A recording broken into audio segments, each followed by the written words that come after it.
The following is a presentation of the BellyUpSports Media Network. The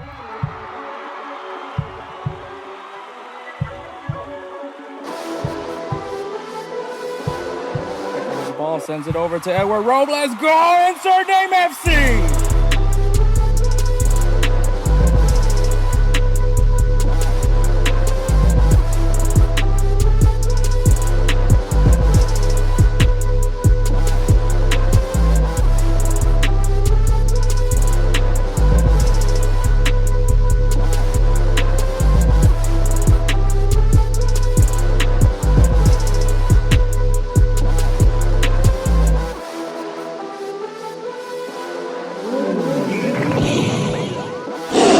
Let's go, InsertName FC! What is up, everybody? My name is Hector Flores, host of the InsertName FC podcast, a member of the BellyUpSports Media Network. You can find us on all podcasting listing sites, whether it's Pandora, Apple, Spotify. You can find us there. You can also find the video version of this podcast on YouTube. And the main reason why we have this option now is because of Golz TV. So go ahead and check them out. It is basically a streaming service that is free.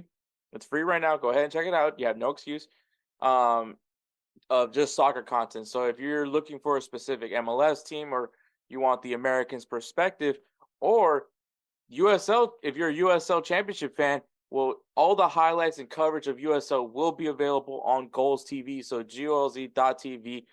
But joining me, as always, is my best friend. You can't see his face, but you'll see the lovely InsertName FC logo over there, Edward Robles. Hey, how's it going, guys? So, I mean, don't you think the logo looks better on me, anyways? It's a fair point. I mean, no one really knows what you look like, but I mean, I think the logo looks it does wonders for me. Edward has a face for podcasting, is what he's trying to say right now. Yes, sir. But yeah, so by the time this episode drops, so Tuesday, December 12th, will be my 32nd birthday. So yeah, that happened. We obviously celebrated my birthday this past weekend. I celebrated boys with fevers, and also me yesterday. Yeah, a lot of people were telling me, like, Hector, aren't you mad at Edward for not being here on your birthday? And I didn't tell them this because obviously then I'd sound like a horrible human being. Well, horrible friend, a horrible best friend. But I did forget Edward's birthday this year. I completely forgot. That's it. fine. It was hilarious too, because everyone was like, "So what'd you get for Edward?" I was like, "For what?" And then she's like, "Didn't his birthday pass?" And I'm like, fuck. So,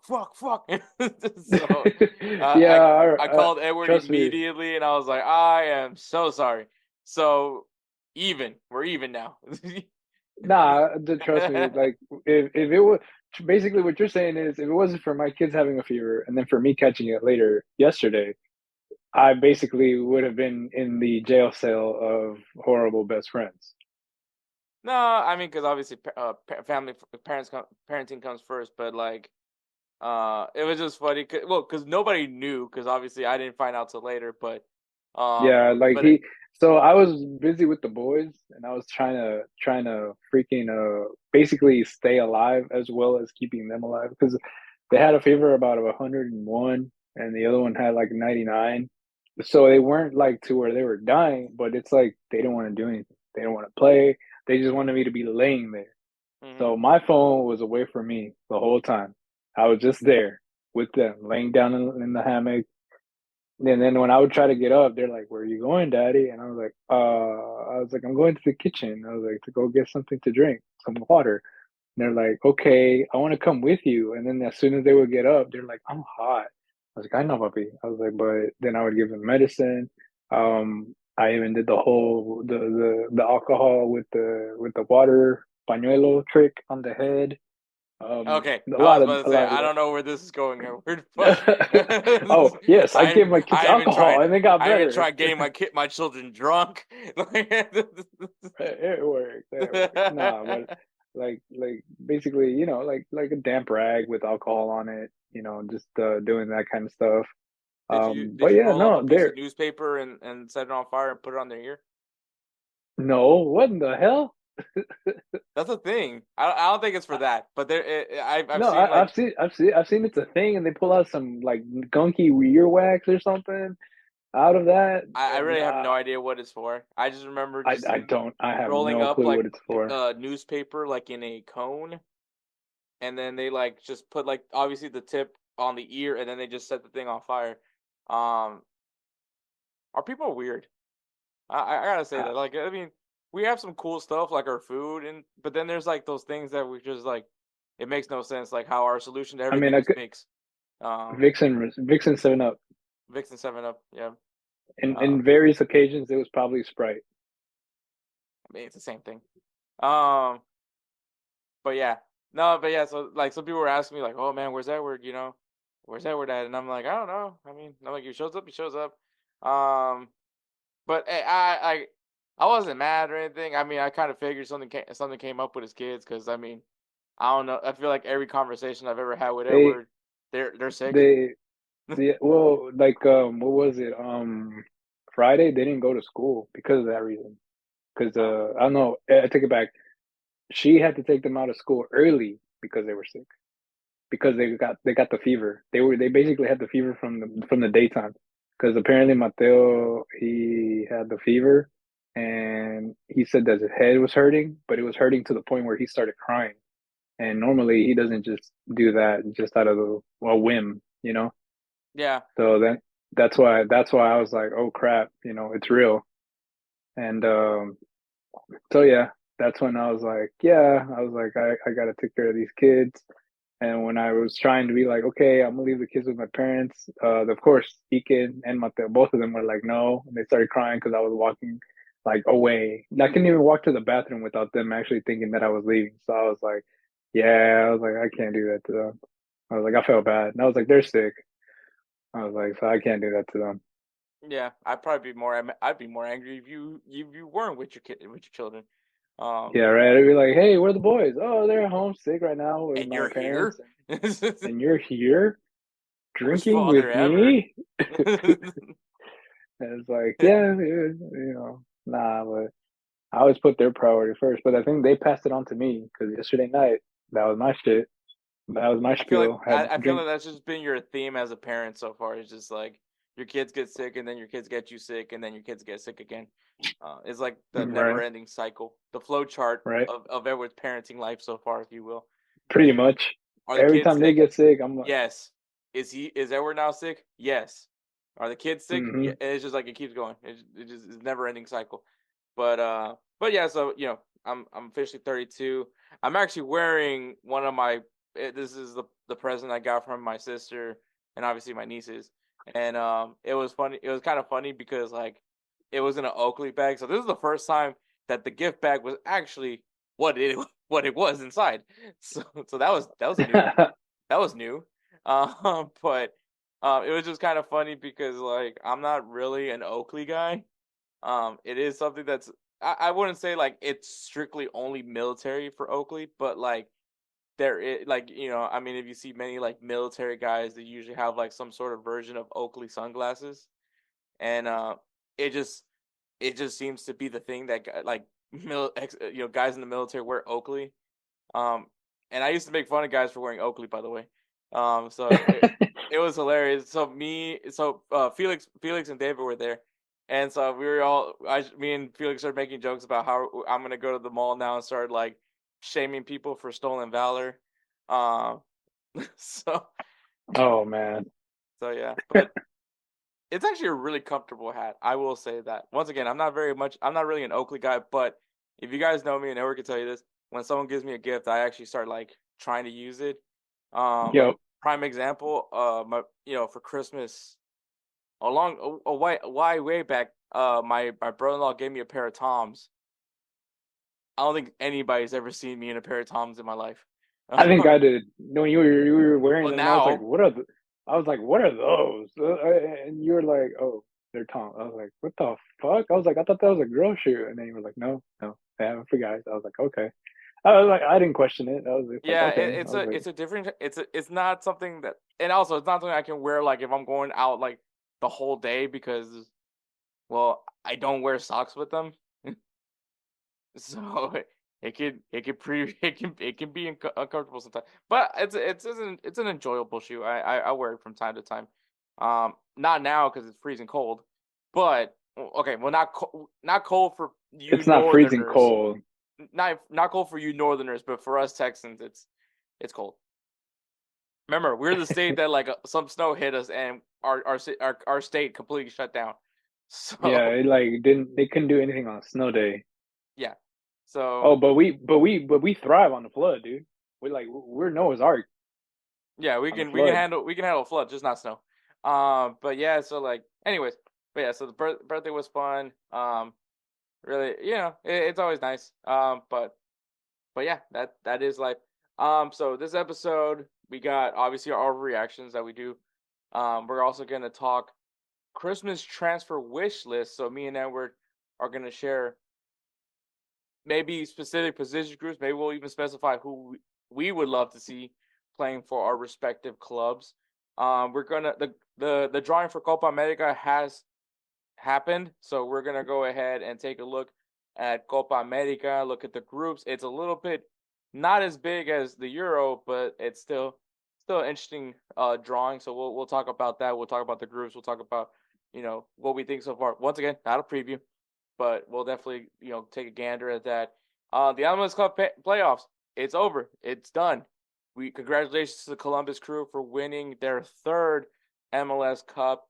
You'll have me and Jose Tellez of Golz TV recap that one for you. And then me and Edward are going to look at the Liga MX playoffs. The semifinals are done, and we're going to go ahead and preview the final that by the time this episode drops, the first leg would have already been completed, and the final will be on Sunday. So the second leg. So hopefully no one's getting blown out in the first leg. Right. So so at least that the second leg would be enjoyable. Announce our player. Actually, no players of the week this week because we have a competition now for the player of the year. We'll talk a little bit more about that when we get to that segment. Give you guys some games to watch this weekend, and then tie this episode up in a pretty little bow with a segment that me and Edward really did enjoy talking last time when we went into Reddit, and that is, Am I the Asshole? So me and Edward are gonna read a story from Am I an Asshole, and we're gonna figure out whether or not this person is in fact an asshole. So yeah. So last time we did it, we really enjoyed it. So I was like, why not do it again? But yeah, because we are. So just so you guys understand how we're doing this. So this next coming episode will be the last episode for the year. We're gonna go ahead and take a good break to be with our families. Obviously, the holiday season and all that. So next episode will be our end of the year episode. Hopefully, Spencer has sent me the songs for the singing bed, or else we're gonna have to figure something out for that one. But yeah. So just so you guys know, next episode will be the last episode for the year of 2023. So get ready for that. But all right. Well, that being said, we're going to go ahead and take a break, and then we'll get going to our overreactions. Hey everyone, it's Ryan from No Credentials Required to talk to you about one of our newest partners at BellyUpSports, SeatGeek. Yeah, live sports is great on television, but the feeling of being at the arena is a priceless experience. That's why our friends at SeatGeek are there to help you find the best tickets at the best prices. Not only can you get tickets to sporting events, but you can also get tickets to concerts, comedy shows, musicals, and more. Search for your desired event now at SeatGeek.com, enter promo code BellyUpSports at checkout, and you save $20 off your first purchase. SeatGeek. Life's an event. We have the tickets. And we are back. Make sure you guys check us out on Instagram, the X, at InsertNameFC. Also, follow us on TikTok at insert.name.fc. I need to really get back into that. I've been slacking on the TikTok. I need to start making some dumb videos again. So we'll see what happens. But you do find clips from the episodes on there. So if you guys want to take a gander, go ahead and check us out on TikTok. But all right, overreactions. Edward, because he was on sick children duty, I'm gonna go ahead and take over with two overreactions that happened this past weekend. My first one is, man, R.I.P. to Santos, man. RIP to Santos. If you guys don't know, the historic Brazilian team Santos with legendary players that have come across that club, like Neymar, like Pelé. They are officially getting relegated to the second division in Brazil this past weekend. So this is the end of an era. This was a long run, over 100 years of them being in the first division in Brazil. And unfortunately, that's what happens when you don't perform well, and they're getting relegated down to I believe it's called the Brazilian Serie B, kind of like the Serie A, I guess, if you will, but in Brazil. So, yeah, end of an era at Brazil.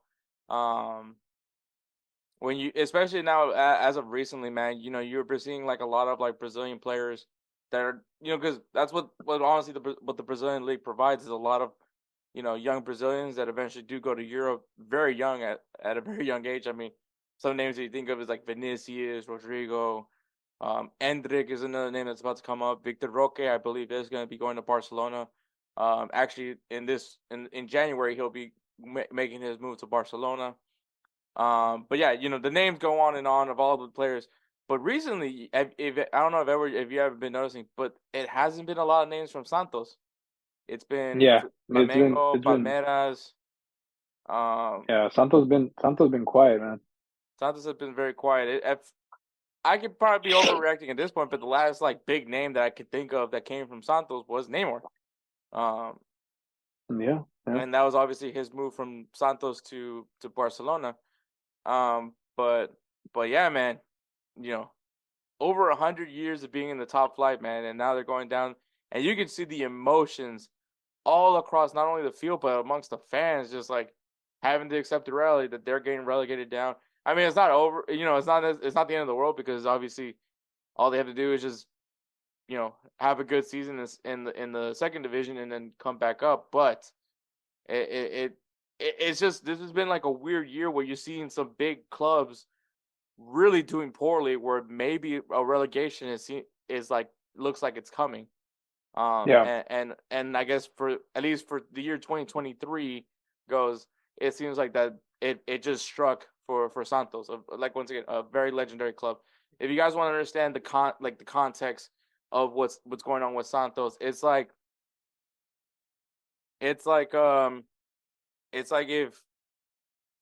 if Manchester United gets relegated to the championship, like if a team that's like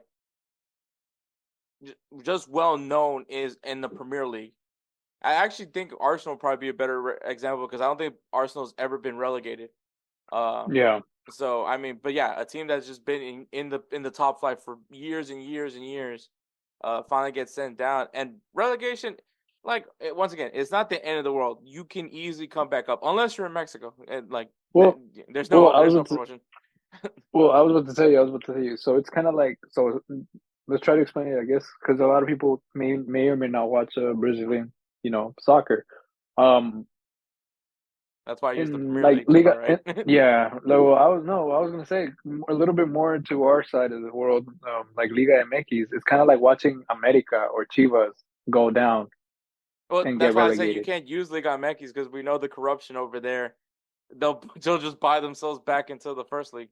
In the first. Well, but that's what I'm saying. Like, if you're expected one of those teams. If one of those teams gets relegated and you hear about it, basically that's how Santos it is for Brazil. Yeah. Because they've been on the top for so long. Yeah.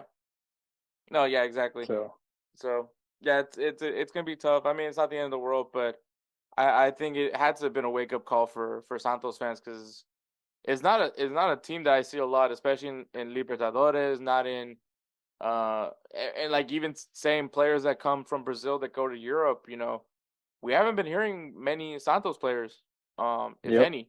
Those big moves. I'm not talking about like, oh, so the third string, like one of the starters made a move to Ajax, maybe not Ajax, not the great example, but like, like we're talking about like a 19-year-old makes this shocking 80 million euro move to Chelsea or something like that. We haven't been hearing that in quite some time. Yeah, it's been really rare now. Yeah, so I'm sure there's moves happening for Santos, but it hasn't happened. I think especially where and I mean relegation could be good, could be bad at the same time. But I mean the positive is that now, which maybe not many people really think of it, but Santos does have a really good, well-known academy. I mean, it has shit out like a bunch of Brazilian talents, legends of the game that have come from Santos. So like maybe then they just need to go back to the fundamentals of what Santos has been known for, and being in the second division could kind of be that catapult, if you will, to go back to their roots and being that team that does develop their players and goes back to being one of the top teams. Because right now there's going to be Right. a lot of players. I'm assuming they're going to want to be out because the last thing they want to do is be playing in the second division. Oh yeah.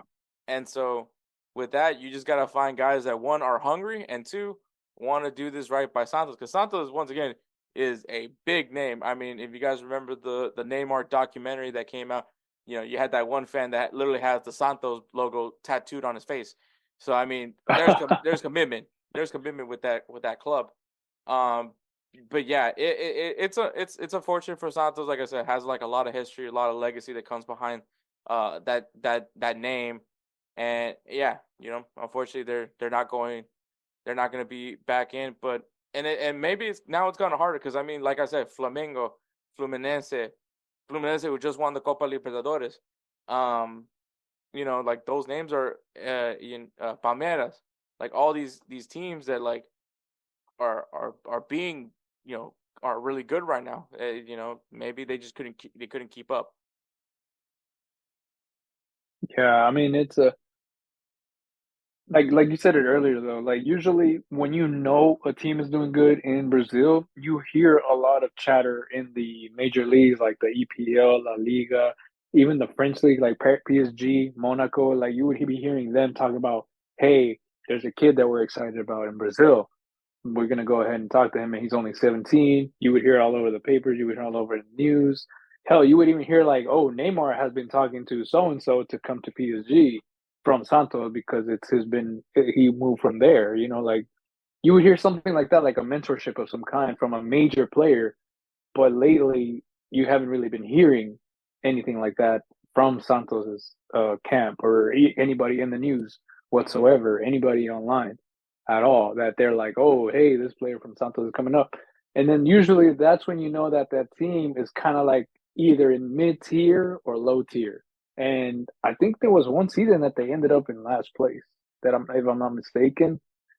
They were or maybe they were like below like second or third to last in one season. And this was like fairly recent because it's like they haven't been performing. They don't have the same player. I guess you could say La Masia or El Castillo that they used to have, like the academy players that they are being bringing up. It's not the same talent bracket as it was before. No, yeah, So I'm not. I agree. Yeah, I'm not saying that the talent isn't talented. It's just every other team probably has more talented youth. Yeah, exactly. But yeah, so that's unfortunate, and I feel for the Santos fans, but I mean that's the nature of the beast. I know a lot of the people that like, I mean, some MLS fans as well, like they still hope for like a promotion relegation system to be coming to the MLS. Maybe one day, I don't know. I think it's kind of hard to sell Americans on promotion relegation, just because of like the way it is here in the U.S., where if you're a shitastic team, you get the first pick in the draft. Yeah, So it's gonna be different, but hey, maybe one day we'll see. I mean, if they keep adding more teams, I just don't know how you're not gonna have some sort of system in place, because I mean now we're going into 30 teams now, I believe, in the MLS with the addition of San Diego. So, and I'm sure that they're not done. So we'll see what happens with MLS. But kind of MLS related. So this is my second overreaction for this week, and it is an amazing story depending on how you view it. But Brandon Audrey, if that name doesn't sound familiar to you, it's probably because you're not really watching American football, because So Brandon Audrey just became the first kicker in NFL history, I believe it is, to have kicked 2 field goals of 60+ yards Damn. in a game. And so the backstory behind, and I see when I heard that name, it sounded somewhat familiar to me, but I just didn't know where I heard it from. And it once they were talking on the broadcast, because it was on Sunday Night Football. If you guys know anything, well, if you guys don't know me well, which I'm assuming most of you guys don't, I'm a big fan of Sunday Night Football. I love watching Sunday Night Football because, one, it starts off with Carrie Underwood singing, and I love me some Carrie Underwood. And then Chris Collinsworth is also one of my favorite announcers when it comes to the NFL. So it's just the best of both worlds. Sunday night, it's just a great way to wind down after a long weekend, So anyways, and then I got to watch Brandon Aubrey, and I was like, once again, this name sounded so familiar to me, and it's because in the 2017 MLS Super Draft, the first round, the 21st overall pick to Toronto FC was Brandon Aubrey. Brandon Aubrey was a soccer player. He actually played for Notre Dame. He's actually from Plano, Texas. Played club soccer. I believe the Dallas Texans Soccer Club was actually the club that he played for. Played there. We got a scholarship to go to Notre Dame. I believe actually did win a national championship there. Also, I believe was on the whatever conference he was in. I think he was in the best 11 for that conference. So, very well decorated player over at Notre Dame. Gets drafted in 21st pick overall in the 2017 MLS Super Draft. And after 1 year in Toronto FC's system, gets cut. Then goes and he plays for like some other teams, I believe like second division teams. Never got another shot at the MLS. And after it seemed like it was basically over, he was actually, I think, working like a financing job. I don't remember the actual job, but he's kicking back because he's from Texas. Because everyone knows if you're from Texas, you're gonna watch football, just like I do. Everyone watches football too. So him and his wife are kicking back, watching some football, and his wife basically tells him like, "Hey, I think you could do this," and so he goes ahead and starts working on kicking, and now he is I believe 28 years old and kicking for the Dallas Cowboys. And I mean, I think for the first time ever have I ever seen someone excited for a kicker, because one of my close friends from the Marine Corps, Jeremy, because I once I realized who it was, I was like, I told him like, holy shit, I can't believe that this is, I told him that I kind of knew a little bit about this guy. And he was just like, dude, I fucking love this guy. So, but yeah, Brandon Aubrey, what a comeback story for him. That's awesome though, for him to go from, not able to make it in the MLS to now kicking field goals in the NFL. It's a pretty cool story. I believe he actually did kick in the USFL. For one of the teams in the USFL, and then got his shot with the Cowboys. But yeah, man, talk about perseverance. So yeah, I mean, hey, sometimes you got to push through. I also think it's hilarious because of the fact that, like, especially in high school, I think anybody could tell you this in high school. Where do the football coaches go to find a kicker? The soccer team. Yeah, so it was just like to me it was the funniest thing, because it was like the Dallas Cowboys literally did the thing that every like stereotypical high school football coach would do, which is go to the soccer team to get a kicker. So I mean, the hypothetical worked there. You know what I mean? Yeah, I mean, they're not wrong. I honestly tell you, I've tried to kick a football. I've never figured it out. It's a lot different than kicking a soccer ball, at least in my eyes. But obviously, I clearly I don't know what I'm talking about, because freaking there's that video of Memo Ochoa, and he almost made it a 60-yard field goal actually, where he was just they had him try kicking field goals, and he was making them too. So there might be something there, man. Maybe they need to start drafting these like college college football kickers and just start scouting some soccer players, especially the ones that don't make it in the MLS draft. Right. Start going to USL and just start looking at players and like, hey, buddy, I know that salary ain't great, bro. So just come on. But I mean, hey, some. I mean, I think that's the way they look at it. Like a little something, something. Like little money is something. But yeah, I mean, I'm pretty sure that that's what they're probably going to end up doing. They're probably going to go like to. Hey, you wouldn't be surprised if they decide to go to the MLS and go to like maybe. Well, I mean, Get I wouldn't go to the MLS just because like. Yeah, there's the MLS, like the average salary of an MLS player is probably like not that high compared to like a NFL kicker, but they're in the first division. They're playing in the first division. I'm talking about like, guys that are like, still trying with the USL or playing in like UPSL, which I'm not a jab at UPSL, but I'm just saying if you're like almost 30 and still trying to get in when you're just barely playing the UPSL, you might want to, start thinking about life after the game. But no offense, but yeah. So I mean, no, I just thought it was an interesting story. It was an awesome. I think it's awesome. Just because like, especially because like now especially when having like Chris Collinsworth talking about this guy like kicking in soccer and. They were talking about Major League Super Draft, which was kind of Major League Soccer Super Draft, which I just thought I was just getting a kick out of it because I still laugh at the name, the MLS Super Draft. What makes it super? I have no idea, but it's the Super Draft.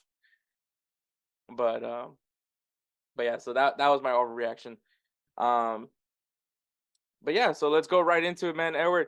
So Christmas is right around the corner. Not only is Christmas right around the corner, but the January transfer window is right around the corner as well. So, Edward, this is our time to go ahead and do our Christmas transfer wish list for our teams. So, first, before we go into this, is there like a specific team or a specific player that you would like to see make a move in January before we go to like actually saying our teams?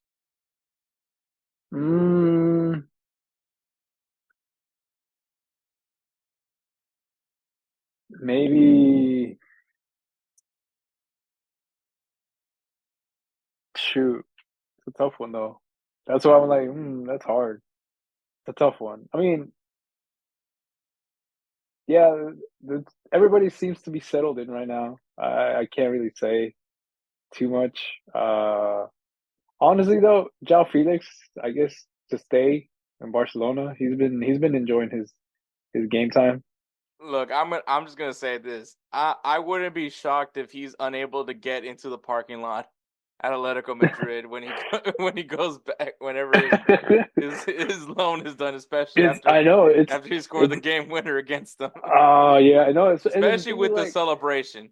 Oh, because I will say this, like most of the time, I'm not saying all the time, but most of the time, once again, not all the time. I mean, if you want, look at Alvaro Morata as a prime example. But whenever a player scores a goal on their former team, they usually do the "I'm not celebrating." Show signs of respect. Like they'll just probably do like one fist up in the air and that's it, or like they'll do the hand wave, talking about like, hey, they shrug it off, Yeah, they're just but like. Yeah. To be fair, I think Antoine Griezmann did the same thing. He celebrated against Atletico Madrid. Yeah, but Antoine Griezmann also he lives the life on the beat of his own drum. Yeah, true. But I mean, here's the thing though: is the real reality of all this is we just don't know who João Felix is. We don't know this guy's personality. We don't really know if he's like very like conservative or he's this wild child. So far, not giving me any ideas that he's a wild child. Because like there's no rumors of him going out to the club and all that. Yeah, I mean, from what it sounds like to me, he's just very competitive. Like from the looks of it, like he just wants to play. He's very competitive. He has that drive. Because to me, the reality is just João Felix just didn't fit to Atletico Madrid. Like he just doesn't fit to that system. Because I mean, let's be honest, like Diego Simeone's system is very.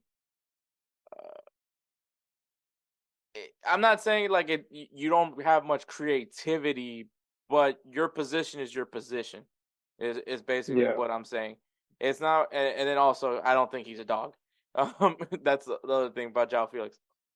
But he is perfect for Barcelona. I think he is exactly when I think of a Barcelona player, where the creativity level that he has, his ability with the ball, his decision making works well with a tiki taka style, and once again, he's not necessarily I have to be in this spot of the field.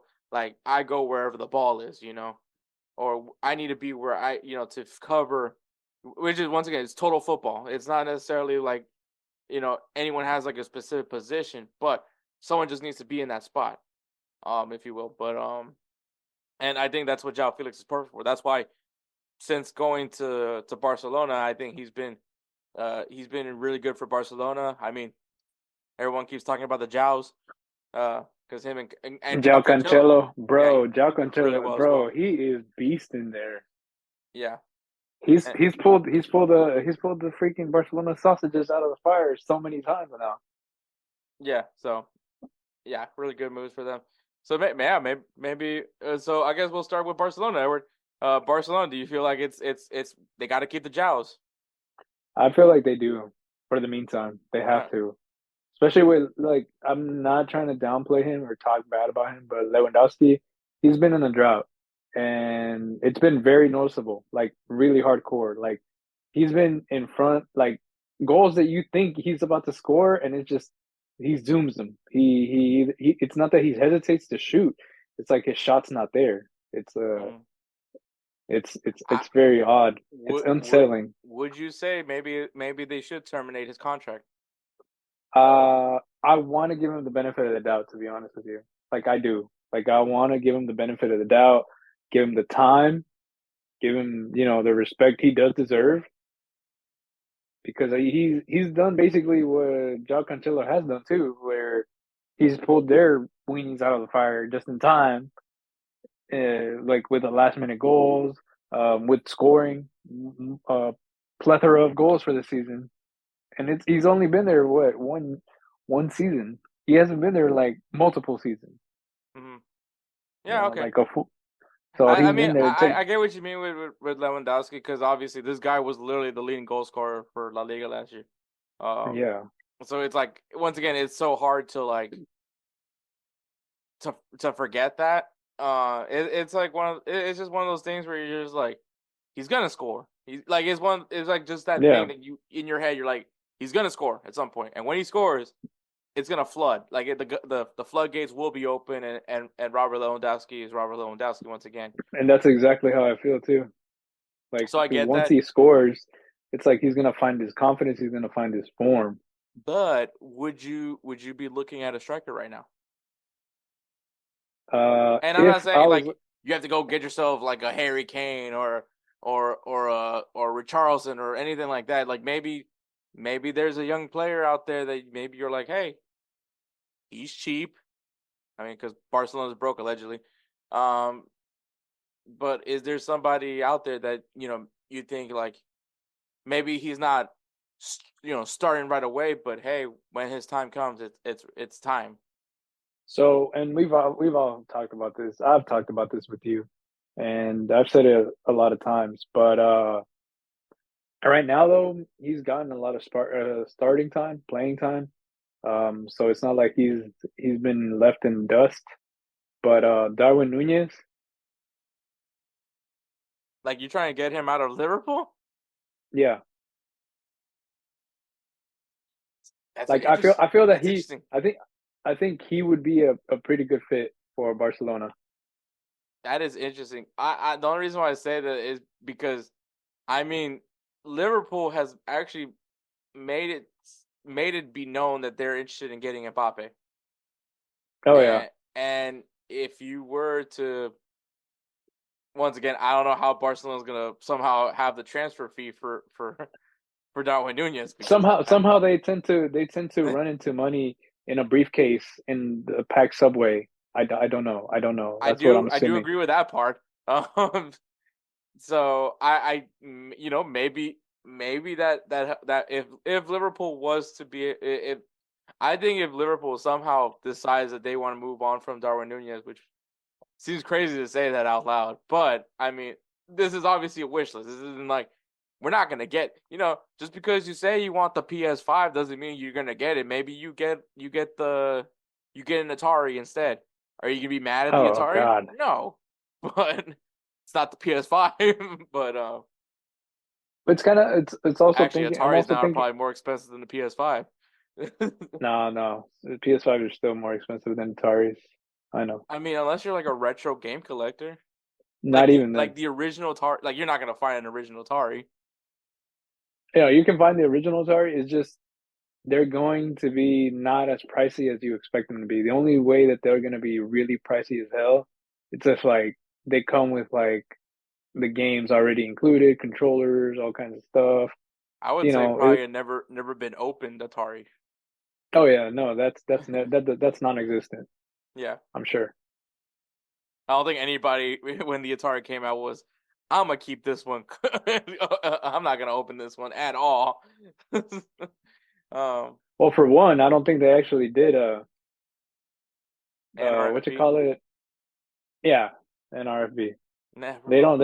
I mean, think about it. You're 8 years old and you got a game system. You know damn well you're because I gonna also open that think shit. like it's not like a lot of adults were playing video games back in the day. No, back in the day, it's like it wasn't the same as it is now. That's true. Hell, there's people that make money off of that. You know? Yes, that's very true. But all right, Barcelona. So Darwin Nunez is Edward's wish list from Barcelona. I'll stick in Spain and we'll go to Real Madrid. So there is rumors that Real Madrid are giving the ultimatum to Mbappe, and that is you have till this day in January to sign with us, or else we're going after Erling Haaland, which I think was a little bit of a flex. But because I don't see Manchester City wanting to move on. Oh, hey, no, that is. So what you're saying is you want Mbappe for sure. I know we've had this conversation before. We've had this dance like for how long now that I've been getting teased by Mbappe. It's been pissing me off. So many. You don't like to be teased that much. Oh yeah, but I mean like it's been annoying. Cause like, I'm like, I'm literally just like waiting so I can buy my freaking Real Madrid Mbappe jersey, and I can't because Mbappe hasn't gone to Real Madrid yet. But yeah, so like it's all we've been hearing. Oh, Mbappe's going to Real Madrid. Oh, Mbappe's going to Real Madrid, and then PSG. Once again, I was never mad at PSG for offering him that ridiculous contract. The last go around. You got to do what you got to do to keep your golden goose, basically. Yeah. I mean, I'm not mad if you play dirty, but like, then this summer came in and he's like, I'm going to not pick up my option, and I want to go out on a free transfer. And then PSG was like, the fuck you are. And then Real Madrid's all right, we'll take him. And then PSG's like just not responding because they're like they're basically like red. Saying anyone but them. But at the end of it all, nothing happened. Nothing came from it. So if I'm kind of with Real Madrid, man. Like, hey, it's either here or now. If you want to come, please come. But if not, we'll go elsewhere. And I mean, I think that there is other good goal scorers that Real Madrid can go after, especially at the 9th spot. Because once again, I have not been sugarcoating it. The one thing I really want is for Real Madrid to go back to the 4-3-3 formation, having a striker up top.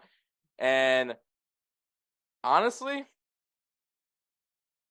like I will take anybody that is a top, like at least like a top quality 9. And the player right now that I'm really looking at that honestly might needs a change is Marcus Rashford. Oh, damn. Dude, honestly, I think he's a Real Madrid player. You put him and Bellingham together? Jesus, that's damage. You know what? You know what? Don't go for Marcus Rashford. Like this, and like, because I mean, we're like, I think Darwin Nunez, while like you mentioned, like, I mean, is an appealing option. I just don't think Liverpool's ready to give him away like that. Manchester City is definitely not going to let Erling Haaland go unless you're willing to, unless you're prepared to give up $1 billion for him. Mbappe, like, I mean, Mbappe is like the last thing left. Like, I think Mbappe is realistically the go-to, but if he doesn't sign, then I mean, sometimes maybe it's best to go get a guy that just needs to change the scenery. The way it's been worked, like his relationship with Ten Hag has been atrocious. He's not the same Marcus Rashford from before. I think if he comes to if Real Madrid just brings him in, boosts his confidence again, let's remind him of who he is. Especially you bring him along with Bellingham. I think that is a great partnership. I think he fits with that young group of players with Rodrigo and Vinicius Jr. I mean, would it be nice to see some Spanish players playing for Real Madrid? Probably, but there's like not a striker right now that's Spanish that I can think of that at least is like deserving of the mantle of being the striker for Real Madrid. Yeah, I mean, you're right. It's really hard to replace Benzema, and I mean, everybody was saying, replace a Frenchman with another Frenchman, and that's where the whole Mbappe thing was coming through. And I mean, Mbappe, as much as I would hate to say it, Mbappe is a Real Madrid player, but the thing is, the way he plays, he's playing more on the wing, in my opinion. Like, he's been more of a winger recently. So to put him as a number 9, it's a bit of a drive. But if you have guys like Vinicius Jr., hopefully healthy, and my adopted son Rodrigo, I think that's possible. It's possible, but what I'm saying is, you have the speed at that point. But let's say I would feel that Haaland would be a better. That's something that you guys do need up top, and that's something that Benzema also brought. Even though he wasn't big, I mean, I agree. Haaland is a pure 9. Like, when you think of a textbook 9, Erling Haaland is what a 9's supposed to look like. Yeah. But also, Manchester City is not going to let him go unless it's like 400, for 500 million for Erling Haaland. Yeah. So like it's just not the money isn't like unless we do some player swapping, which I would honestly tell you, especially if we're talking about a 4-3-3 formation. I mean, you could probably move on from one of those one of those young midfielders, whether you think it's Tchouaméni or whether you think it's Camavinga. I wouldn't necessarily say Valverde just because he's my adopted son, but and you're not gonna let go of Jude Bellingham. The dude's been killing it, so you're definitely not gonna let him, leave. But when you look at Tchouaméni and Camavinga, like, those are the two guys where I think can easily be the ones where you're like, yeah, we can move on from these two because, and I would honestly say, really, I really don't want to say it, but I feel like I would rather like let go of Tchouaméni because Camavinga is more versatile. Where we've seen him play like everywhere at one point last year for Real Madrid. So I think, I mean, if you offer Tchouaméni, but I just don't think that Manchester City wants to do any deals to get Erling Haaland. I mean, the dude right now is on pace to score once again, averaging a goal a game. So I don't think that I don't think anybody with a brain would let go of that guy, like that kind of talent. Okay, so let me tell you this. Let me ask you this. I'm gonna ask you this. So let's say PSG is like, hey, we're willing to let go of Mbappe for some money and a player. And they're like, okay, we're down to do that. And if they say, give us Jude Bellingham and we'll give you Mbappe. Fuck off. Plus, of course, the cash deal. Fuck off. I'm saying that is a very high possibility. Fuck off. I'm not giving up Bellingham. PSG's like that. That's why I know PSG's like that. They can fuck off. They're not getting Bellingham. They can have either Tchouaméni or they can have Camavinga. Those are the two midfielders I'm prepared to let go. Oh God. I am not giving up Bellingham. Dude, that guy is going to win a Ballon d'Or. Maybe not this year. but he's going to win a You ball. you want him to win it with Real Madrid is basically what you're saying. Look, man, I love tweeting out Bellingham. I don't want to let go of that. The dude's been just everything, and it's been everything for me. Oh It's God. just another great Real Madrid buy. Borussia Dortmund must be just kicking themselves just knowing like how many players that are now world class that came out of their team. I mean, they already know that they're a farming team. That's what sucks. It's like Ajax. It's like Yeah. they have all this unbelievable talent, but it's like they don't get enough time for them to develop. The only talent that stayed there long enough was Marco Rose in Dortmund. Mm-hmm. Marco Yeah. Rose was the only one that had stayed there. Yeah, I think that guy probably needs to start retiring at some point. But I yeah, think they're for me, talking about his for Real retirement. Madrid, I will say they just gotta go get a 9. If it's not Mbappe, I would be okay with Marcus Rashford. I think that would be the logical move. I mean, obviously, last transfer window, you guys heard me like hoping that Harry Kane could come to Real Madrid. That didn't happen. But maybe they go after another English player that wears the number 10 for his current club, and I think Marcus Rashford would be a really good fit for Real Madrid. But if I can't get Mbappe, let's go get Marcus Rashford, especially because Manchester United looks like they're doing a fire sale right now. But all right, we'll go to the English Premier League. I'll start with Arsenal. Oh man, this team is pretty good. I'm not gonna lie. But I do think that there needs to be some like a consistent goal scorer though. Gabby Jesus has not really been that guy. Kai Havertz has had a moment. Yeah, I was about to say, didn't he just score a goal that it was like, oh, everybody was like super excited about it. Yeah, recently, but yeah, so like, but there needs an actual like 9. I think a lot of people hope that was gonna be Gabby Jesus, but the only issue is that he just gets injured a lot. Yeah. Yeah. So I mean, weirdly enough, similar to with Real Madrid, they just need to go after a 9. Where I honestly don't know. Maybe a Santiago Jimenez. Maybe go after him. El Chaco. Huh? Is something Jimenez? Yeah. I mean, the dude's killing it right now at Feyenoord. He's on pace. I believe I think he's on pace to surpass Luis Suarez.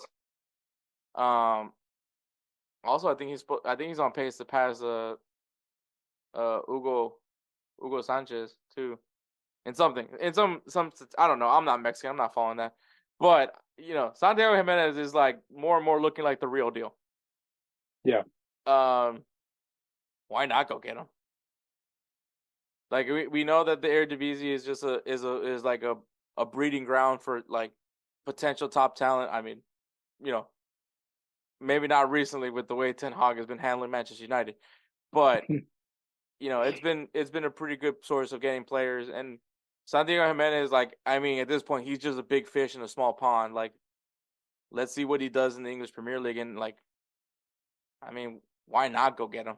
So I think that's what I would like to see. Maybe go after, because I don't want to put like a lot of pressure on Santiago Jimenez. Like, I want also competition with Gabby Jesus. Like, Gabby Jesus and Kai Havertz were like, oh shit, we really need to get our shit together because now we got a guy that's like becoming a Mexican legend.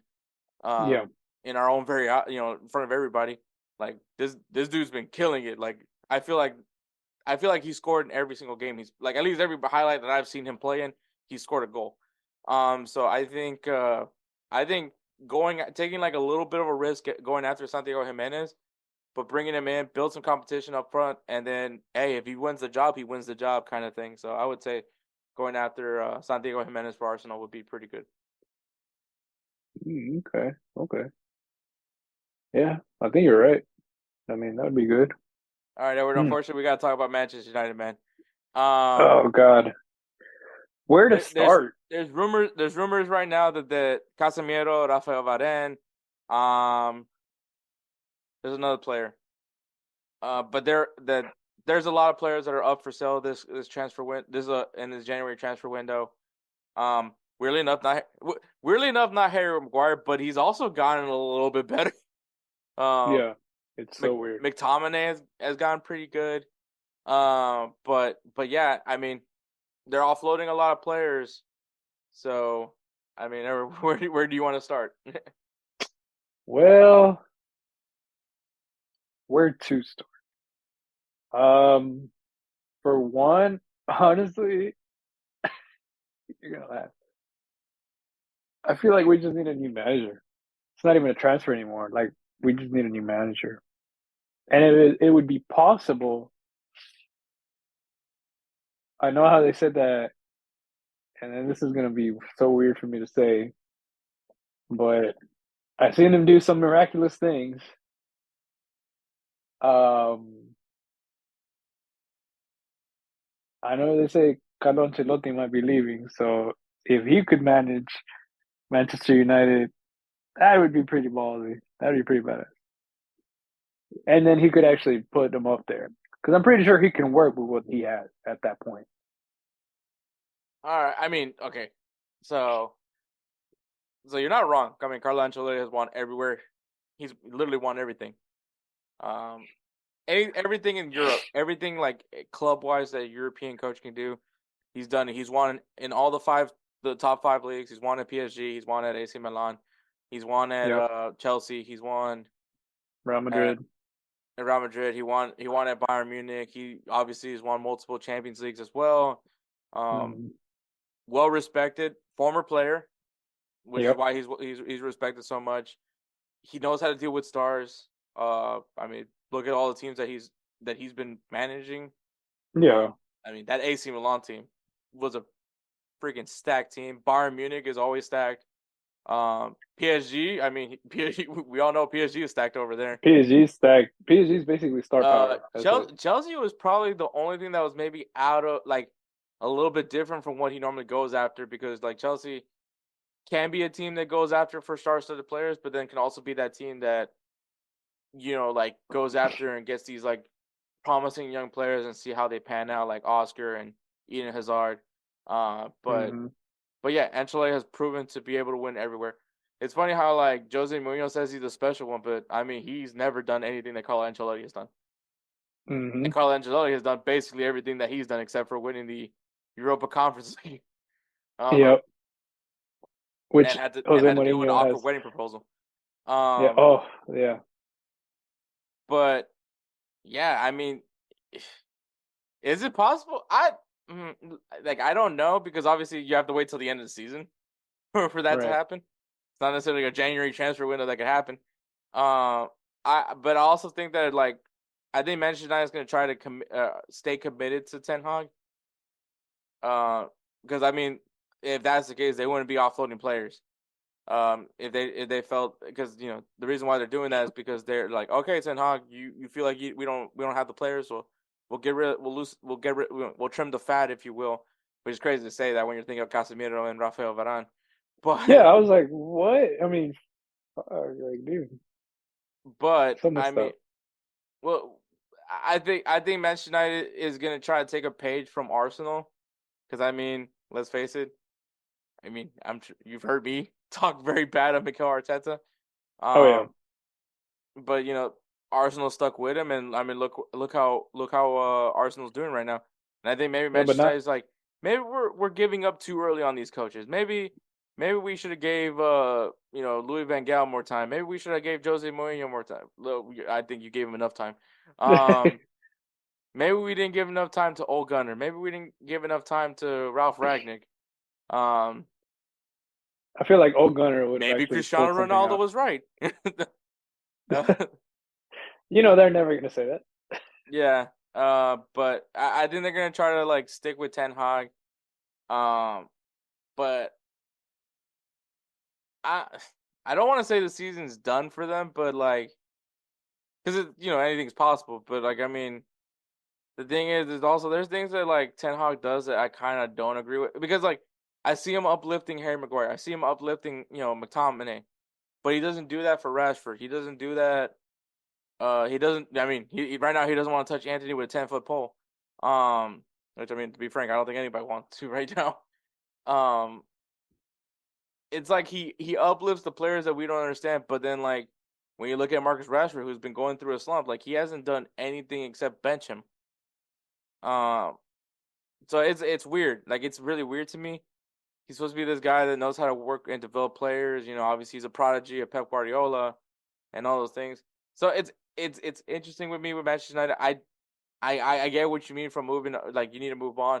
And if Carlo Ancelotti doesn't take the Brazil job, or he just decides to leave Real Madrid, because I mean, the man has nothing left to prove at this point at Real Madrid. Really?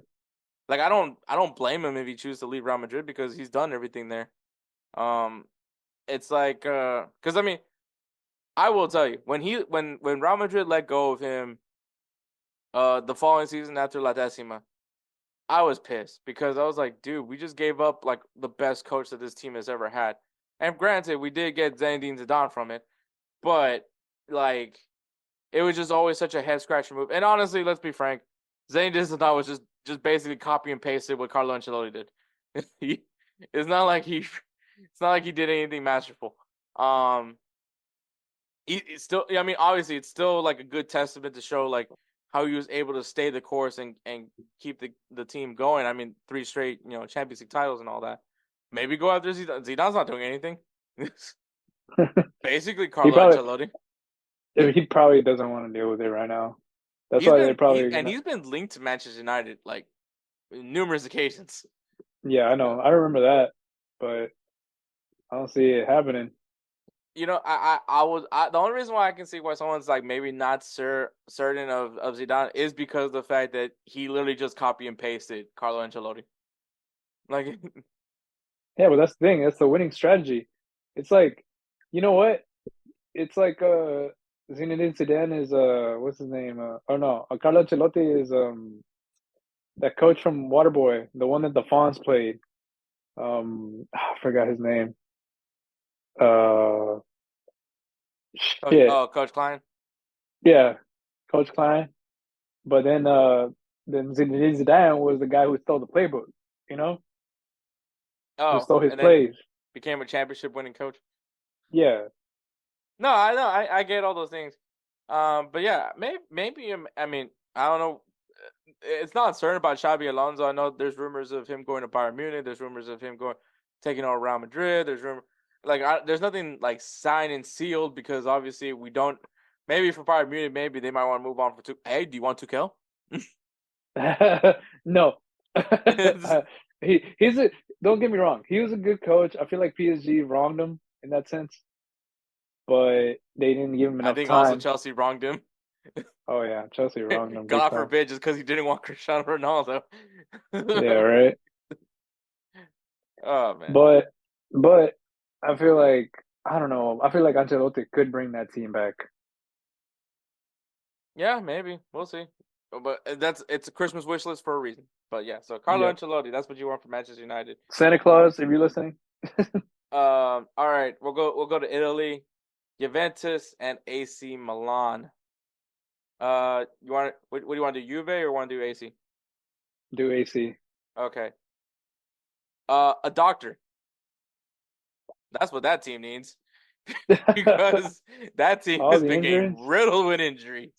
So what you're saying is you want a better health staff, a better fitness and plyometrics, all that good shit. Because right now what's killing that team right now is the injuries.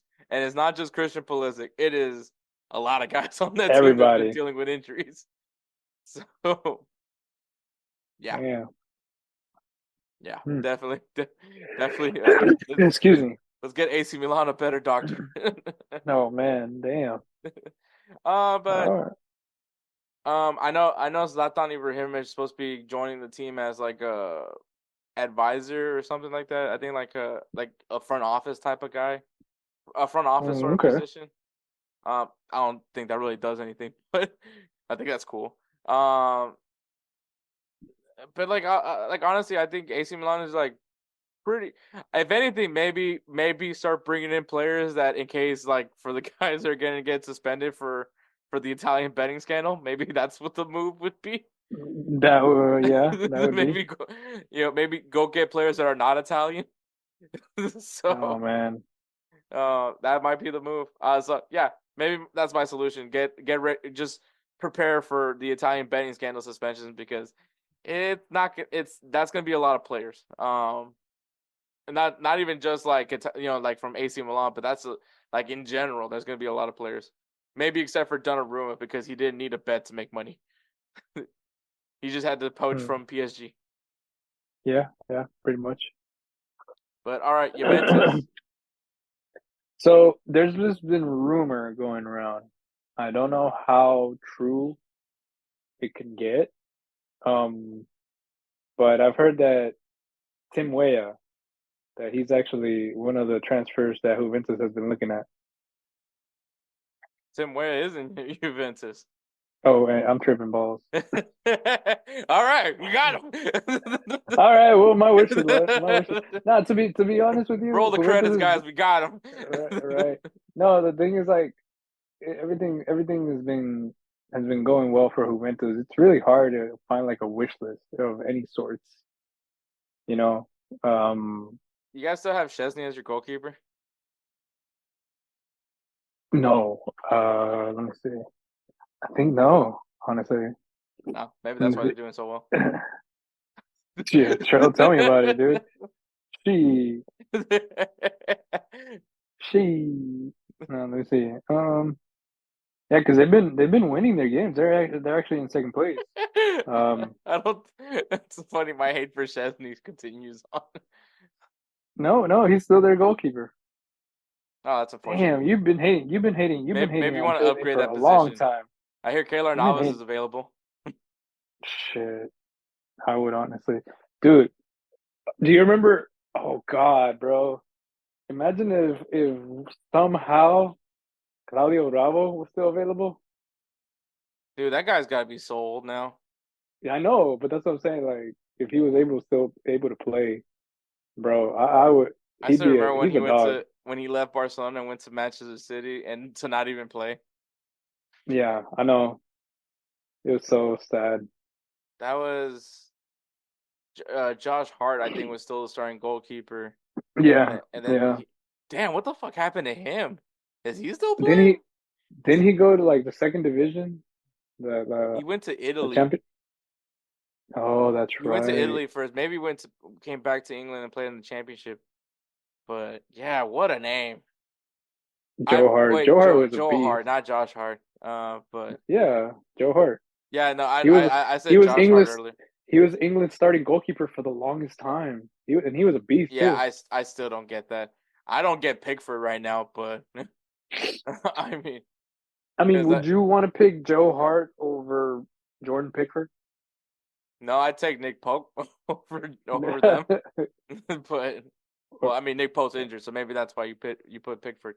But no, yeah, man. Yeah, no, but I mean, Juventus is really good right now. I'm not gonna lie. Yeah, I mean they're good right now. But maybe you know what it is. Maybe Szczesny hasn't had to do a lot of work. Maybe the defense has been on point. I think they've been playing Timothy Weah as a left back actually, or right back.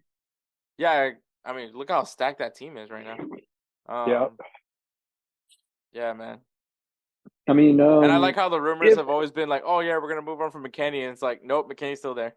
McKennie's still there, yeah. Nah, you know what?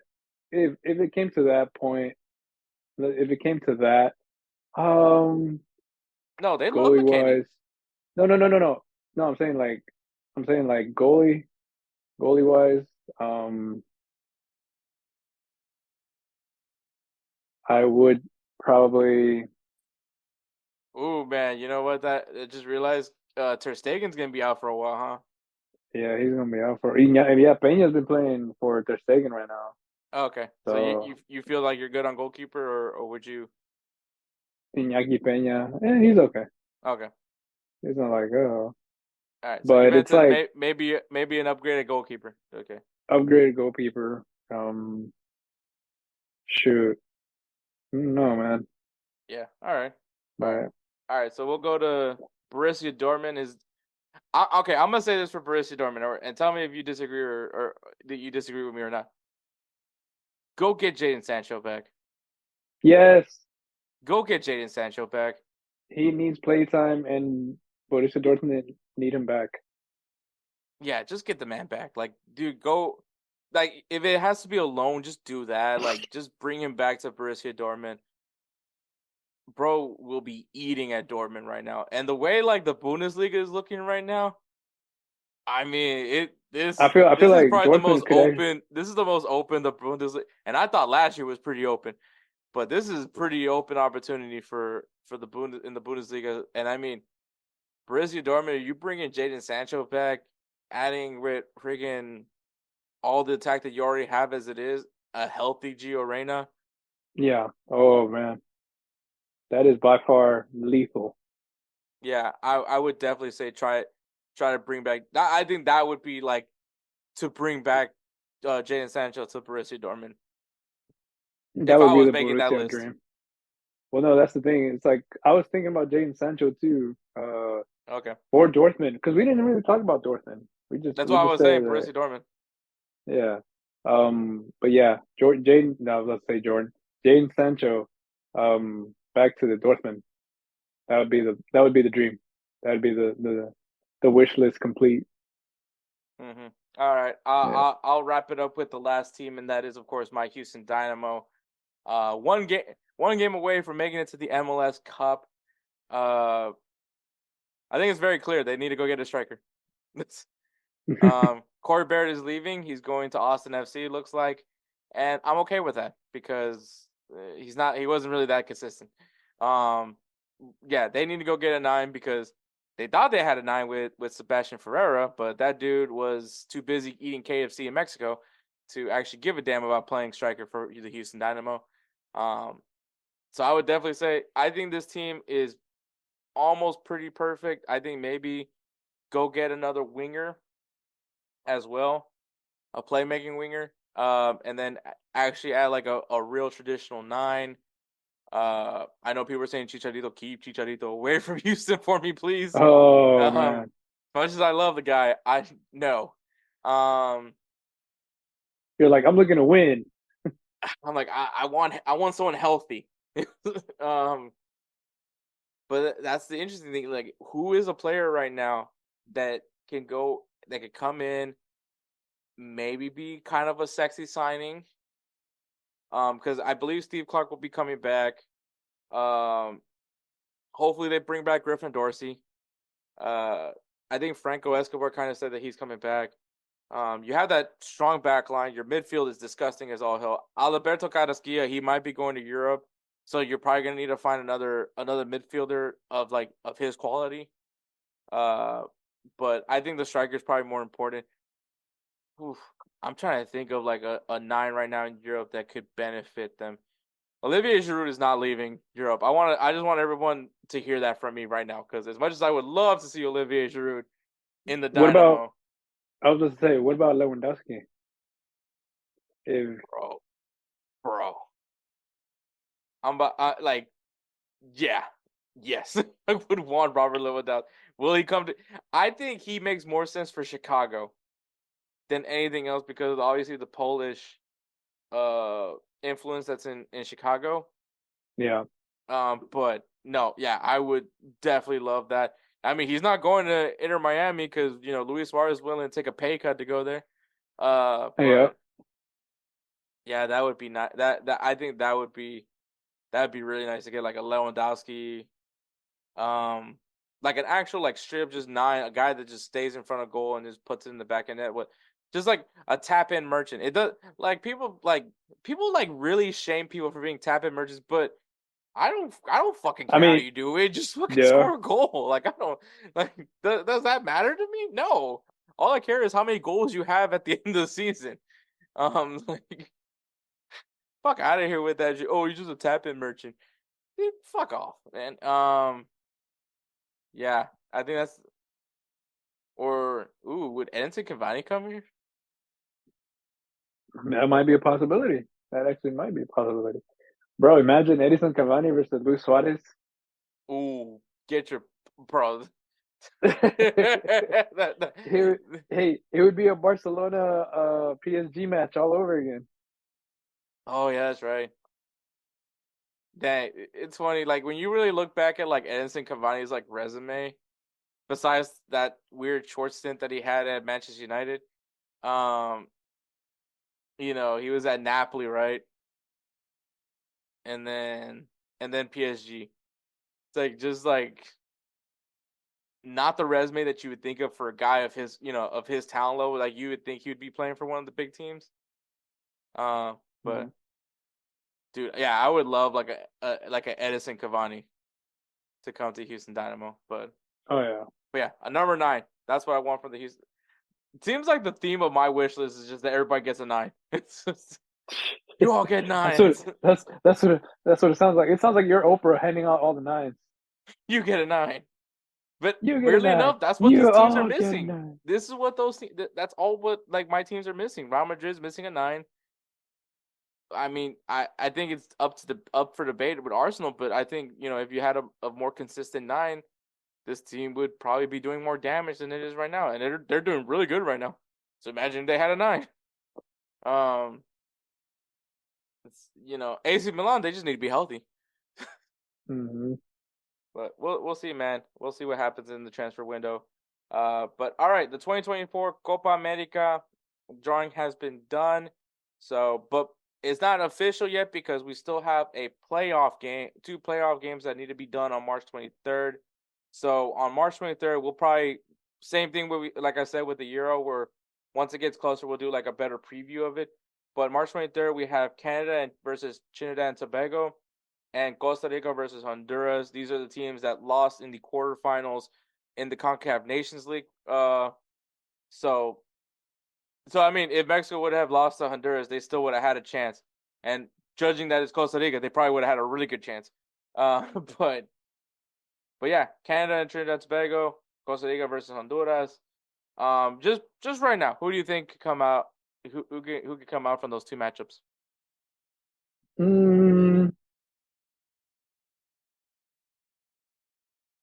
don't know. You give me your thoughts, because I have a feeling that we may be in the same boat.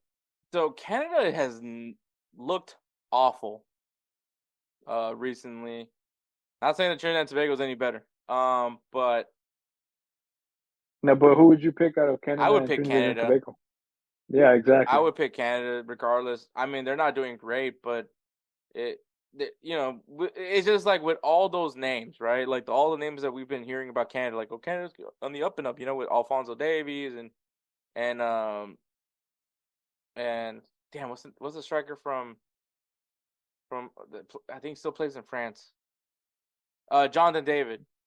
With names like Jonathan David, Kyle Larin, all like once again, they have all these names now in Canada where it's like, oh, Canada's in the up and up. So they should still be able to compete.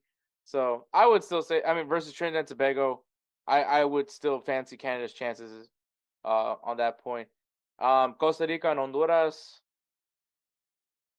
This can go either way for me. I would say Costa Rica. The thing is Costa Rica is so old. That's true. But it's like weird because Honduras, this is like in a while, I've never seen Honduras be this good recently, because Honduras was terrible for a good chunk of time. But it's like, I guess they figured something out. They have like some young players now, but I'll say it right now. I think Honduras beats Costa Rica. Okay. So maybe we weren't in the same boat. It's early, but yeah, that's what I have. But all right, the draw happened. In Group A, we have Argentina, Peru, Chile, and the winner of Canada and Trinidad and Tobago. Really interesting group. I think we all know who's coming out of this group. But obviously it's Argentina. I don't think anyone's gonna argue Argentina. Peru isn't that same team anymore from that team in the World Cup. They just haven't been the same. Chile, you know, I think the issue right now with Peru and Chile is just that like all their top players are getting older, and there's not really any names that are coming out right now from those two countries. Yeah. And then Canada or Trinidad and Tobago. If we're assuming Canada makes it, honestly, this might be Canada's best shot. Like Canada might have a really good chance to come out of Group A. You think so? I think they have a good chance. They have a high chance. Like with Peru, Chile, and Canada. Yeah. Like I think they have a good shot. I mean, I'm not saying it's gonna be easy, but like I said, like all these teams have like a but kind of that. Like it's really anyone's game. I mean, Canada has like a really fair shot of winning, at coming out, not winning the group, but coming out of the group. Yeah. But yeah, so that's Group A. Group B is Mexico, Ecuador, Venezuela, and Jamaica. I'm gonna say this right now. I think Ecuador wins this group. And this isn't me being a Mexico hater, but like, bro, Ecuador, like those young players, they're just gonna get better and better as they get older, as they're like maturing and their quality of play continues. Also depends if Estupinian is gonna be healthy by that time, but like, dude, Ecuador can be a really good team in this tournament. I still think Mexico comes out of this group, because same thing with Venezuela. Like there was like a good period where like everyone's like this team has potential, but unfortunately, I think those players are getting a little bit older now. Jamaica just has they have their moments. They have like that crazy ass speed down the wings, And it's also them depending on Leon Bailey, which he hasn't done anything. Like no offense to Leon Bailey, like I enjoy watching him play, but like when it comes to playing for Jamaica, he's just not that guy. Yeah, he's not. So, I mean, Mexico still comes. Okay. I still think Mexico comes out of the group, but I think Ecuador has like a really good chance of winning it. Yeah. Okay. I was gonna say I was like maybe Jamaica might make it out. I just want to give them the benefit of the doubt because Jamaica somehow always performs. That's true. It's like, I'm not taking that away from them. You're absolutely right about that. All right. Group C, we have USA, Uruguay, Panama, and Bolivia. I swear to God, man, USA must be was praying before this group drawing happened because this is probably, I would argue, the easiest group. This is probably like the pillow of the group, the softest. Yeah. I mean, I know Panama's gotten better. I know Panama's a really good team, right? Is getting better and better. You hear me praise every day, Coca Carasquilla. But in the U.S., Panama doesn't do too well against USA. Yeah, true. I mean, Bolivia is Bolivia. It was funny because at my birthday party, we were actually talking about this group and like, oh, no, Bolivia could be really good. I'm like, bro, their best player, they're like Bolivia's best player, like legend in Bolivia. I forgot his name, but like, he's like the leading goal scorer in Bolivia. He retired. He's already done. Yeah, he's already done. Yeah, so I mean, like, who does Bolivia have? So I don't think Bolivia, and even with him, Bolivia was still not performing. Yeah. So, yeah, U.S. The only challenge would be Uruguay. I think Uruguay wins the group outright. I mean USA maybe go like a 0-0 draw against them, but like I think Uruguay still comes out the group as the winner. But I think USA has like a higher probability of coming out of the group stage. Like if they lose this group, that's an embarrassment, and I would say fire Berhalter right after this. Which maybe you don't want them to win. I want the USA to win. Okay, I was about to say, I was like, you want them to lose? The way it sounds or the way it seems. Oh man, it's like having to watch Manchester City and Tottenham play. Like, I don't want Manchester City to win, but I don't want Tottenham to get points. I mean, speaking of which, Tottenham did really well this weekend. Yeah, it was against they needed a result. They were god awful these last few ones. Son was shining, bro. He's the only bright spot for them. All right, Group D: Brazil, Colombia, Paraguay, and potentially Honduras or Costa Rica. Colombia's winning this group. I'm just gonna point that out. I'm just gonna say Colombia's gonna win the group. Brazil has looked like trash these past couple of days. Like Is Neymar still injured? Yeah, he's still injured. I mean, he could be healthy by Yeah. the time this tournament kicks up, but like Yeah. this team is just I don't know what's wrong with them. They have world class players. I mean, when you look at that roster, Vinicius was also injured, but That's probably what it is, bro.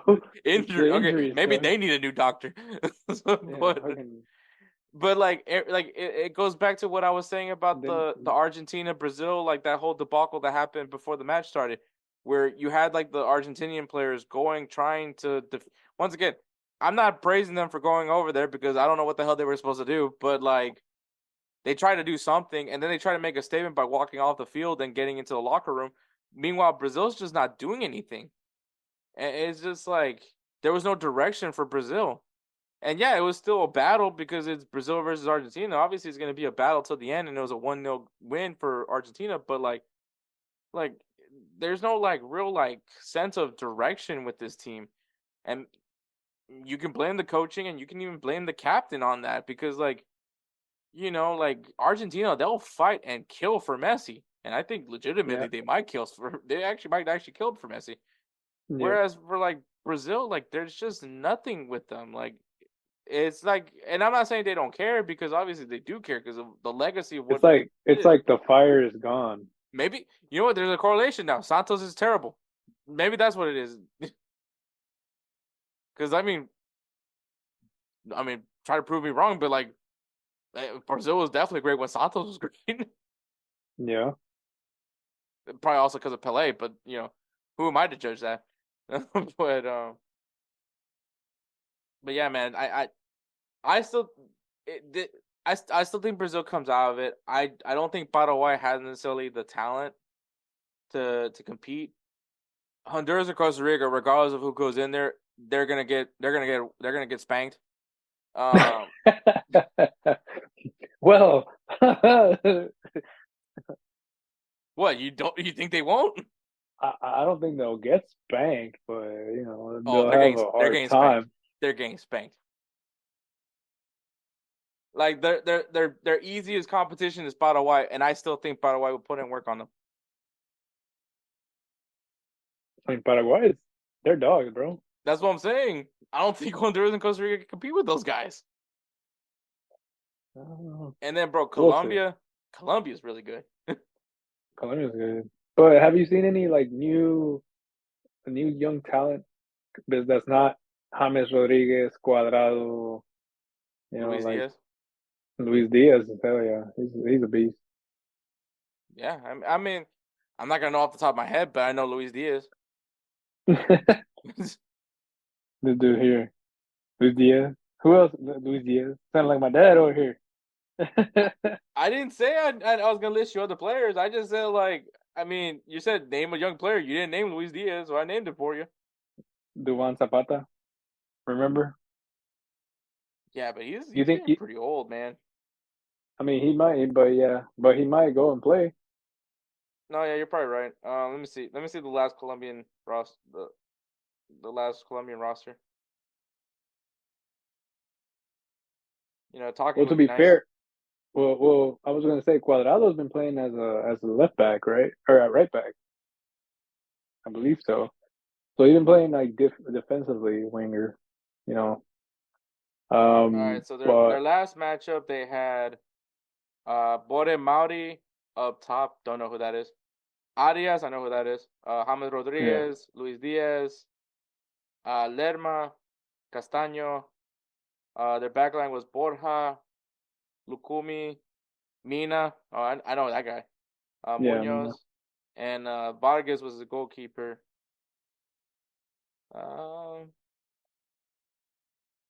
Yeah, I mean, I know some of the players, but yeah, I mean, it's still a pretty good team. Yeah. But like I said, I'd take my chances. I think Colombia is gonna win the group. Because I just don't know. I mean, unless Brazil somehow just figures it out by then, I would. I mean, anyone would tell you if they didn't know anything about soccer, they would definitely say Brazil wins it because the expectation of Brazil. Yeah, exactly. But like I just don't know, man. This Brazilian team has been like, it's not Brazil. It just like when I watch them play, I just don't feel like it's Brazil anymore. It's Like not that that nostalgia that you and me had when we grew up on the R9 and Ronaldinho era is just not the same team anymore. Joga Bonito. It's not there. Yeah, it's like it's so hard to It watch. it, it lost its luster, to be honest with you. Like Brazil lost its luster. It's like it's no longer there. Like Neymar's the one that brings the Joga Bonito in, but it's like back then it was like I think what I Kaká, think it is Ronaldinho, more, Ronaldo, like everybody. but what I think it is now more is just like there's just that pressure now. Like that's what it is. It just has to be that. Like there's this pressure now where we're Brazil. We own this tournament. We own the World Cup. Like we're the best team in the World Cup. And it's like that's the pressure that all these young Brazilians have to go in and You have to try, go. and try to Basically, beat. they have to. Yeah, they have to go in with the weight already on their shoulders. Yeah, and I mean, and I think with the style of the Joga Bonito style, like it's free flowing. It's loose. It's like what Bruce Lee has always said, like be like water. You know, it's this adaptive play style that is like, and I think it's also the fact that like a lot of other countries now use that style of play. Like it's like everybody Well, does it now. to be fair, back then, 2002, 2006, the Brazilian playing style, it was all Joga Bonito, and yeah, they were the only ones that did it. But literally, out of 11 players, maybe 9 or 8 of them basically played that style. Now it's like you have like 1, 2, or 3, and then everybody else just plays rough, like plays simple. Mm-hmm. So it's like they don't have that fluidity. Like they try it, and it's like sometimes it pans out, sometimes it doesn't. Gabi Jesus, Neymar. Who else can I use? Those are really the ones that I know that are like still kind of like Joga Bonito. Like they'll go ahead and do step overs. They'll go ahead and do like snakes, stuff like that. Um, like over like behind the heel pass, like the like Cristiano Ronaldo pass. You know what I mean? Like they'll do that kind of centers. Um, I'm trying to think of another one that's recent that I can be like, oh yeah, he can do all that. Hell, if anything, like you say, how every country does it. Like now, every country maybe has like 1 or 2 players that may play in that style. I mean, for Netherlands, it's Depay. He'll do like his little flicks here and there. Um, shit, you got Pulisic, who's able to do those kinds of skills. Like he's able to pull off those skills. Mm-hmm. But it's like you'd expect Brazil, including their defenders, would be doing that stuff. Even if they were defenders, like they would still be playing around, joking around. Like even during training, like they'd still be doing certain drills that it was all about, keeping the ball up. When it was like Robinho, Ronaldinho, Roberto Carlos, hell, like even the stiff ones like Lucio, Cafu, like they would do shit. They'll pull tricks out of their bags, but it would come out like you said, fluid. It'd be natural. It wouldn't be something that was forced. Now it's like Brazil feels like it's forced. Mm-hmm. No, yeah, So exactly. That's exactly what it is. It's not the same Brazil that you and me used to watch when we were kids. yeah, And it's tragic, but it is what it is. But when you look at this entire tournament, at least the group stage, honestly, man, I don't think there's a single group of death here. no, it's like you can see the clear winners. Like you can see who is gonna get It's out of that. like there's tough matchups in each group. Like obviously, Argentina and Chile is gonna be a tough matchup because there's rivalries between Man, another thing we were talking about when we were talking about that Brazil, when I was talking about that Brazil Argentina game, because everyone was like, why was there a fight breaking out? I was like, oh, fancy's another member of the team, but another fan of the other country. It's Argentina, Brazil, so there's obviously like a deep rivalry, and like I was like, unfortunately, like politics does get involved, especially when you think of like South America, like the way Argentina and Brazil view each other, does affect things in some sense. But anyways, kind of go back. But like in Group A, obviously Argentina and Chile is gonna be the tough match, at least the matchup to get your popcorn ready for. Group B, I mean Mexico versus Ecuador. I think it's gonna be a fun matchup. Group C, USA go to Y. I mean, who's not gonna want to watch that game? Right. And then Group D, Brazil and Colombia. Now, like, am I gonna watch those every single game? Yes, of course I'm gonna watch every single game. But like, for like the non Copa America watcher, like who's gonna? There's what are the games? Basically, what are the games you would recommend? Is what you're saying? Yeah, and those are the games: Argentina, Chile, Mexico, Ecuador, USA, Uruguay, Brazil, and Colombia. I mean, USA and Panama might be fun, but like, yeah, there's not like a clear like group of death here. I mean, if I were to pick a group of death, maybe Group A, and it's not because like Argentina's gonna win it, but like you just don't know between Peru, Chile, and if Canada comes out of the group, because I don't know if Trinidad and Tobago can offer the same competition, but if you were mixed Canada into that, amongst those three, you don't know who comes out of the group. Yeah. So maybe that would be the group of death is Group A, but it's like a very weak group of death, if that makes any sense. It makes sense. Yeah. But all right, we're gonna go ahead. That is the 2024 Copa America. We'll have an actual like real preview of it when we get closer to the tournament. And then obviously come to those playoff games, we'll preview that one when we get to it. But obviously that's all the way in March, and we're still in December, so we'll get there when we get there. But that is just with the groups, and so we can get an idea of the matchups. But we're gonna go ahead and take a break, and then you're gonna hear me and Jose recap the 2023 MLS Cup final, and then segue right back to me and Edward talking about previewing the Liga MX final.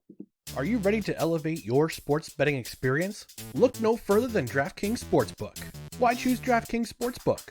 Unmatched variety. Bet on your favorite sports leagues or discover new ones to follow. Live betting. Test your instincts and feel the adrenaline as you bet in real time while the game unfolds. Promotions and boosted odds. DraftKings keeps the excitement going with a range of promotions, odds boosts, and special offers.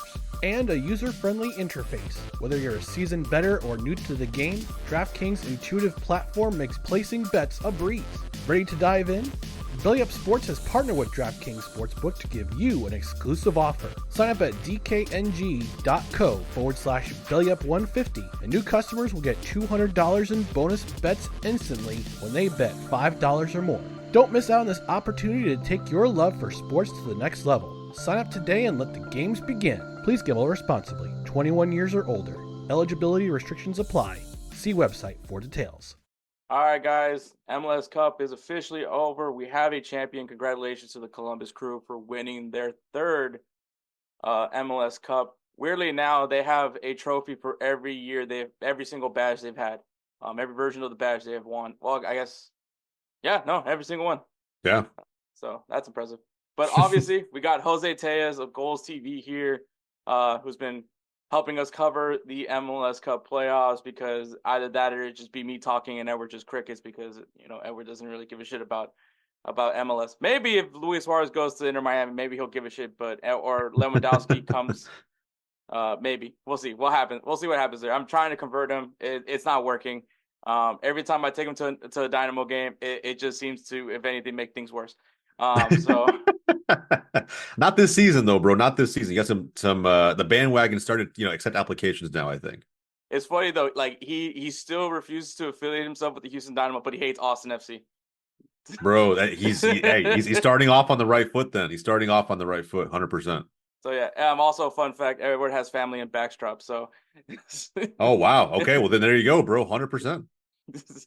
But yeah, of course. Before we get to MLS Cup Finals, though, obviously Golz TV is a streaming service that covers soccer content here in the United States. So if you guys want to know what us Yanks are thinking about the beautiful game, whether you call it football, soccer, football, don't know any other language. So if you guys want to know what we're thinking, well, there is your place to cover it. If you guys are intrigued by the USL and you want to know more about the USL Championship, well, this guy got the USL to cover highlights, and coverage will be available on Golz TV. It is free right now to go ahead and check it out. So jump on it before you guys gotta start paying, because then things get a little tricky. But yes, Golz TV, great platform. Happy to be a part of it. And this is the guy right here behind Golz TV. Yeah, bro, I appreciate that, man. And yeah, and just to kind of piggyback on what Hector said, man, it's an exciting time, I think, for Golz TV right now. I know MLS is concluded.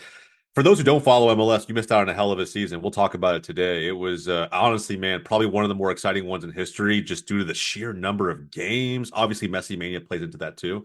But a lot of that excitement captured on Golz TV, man. Head to GOLZ.TV, whether you're a USL fan, MLS fan, if you're watching Champions League today, if you're a Prem guy, whatever it may be, man, interviews with professional players, professional highlights are on there as well. There's a lot for you to consume. So again, massive shout out to anybody who supports Golz TV.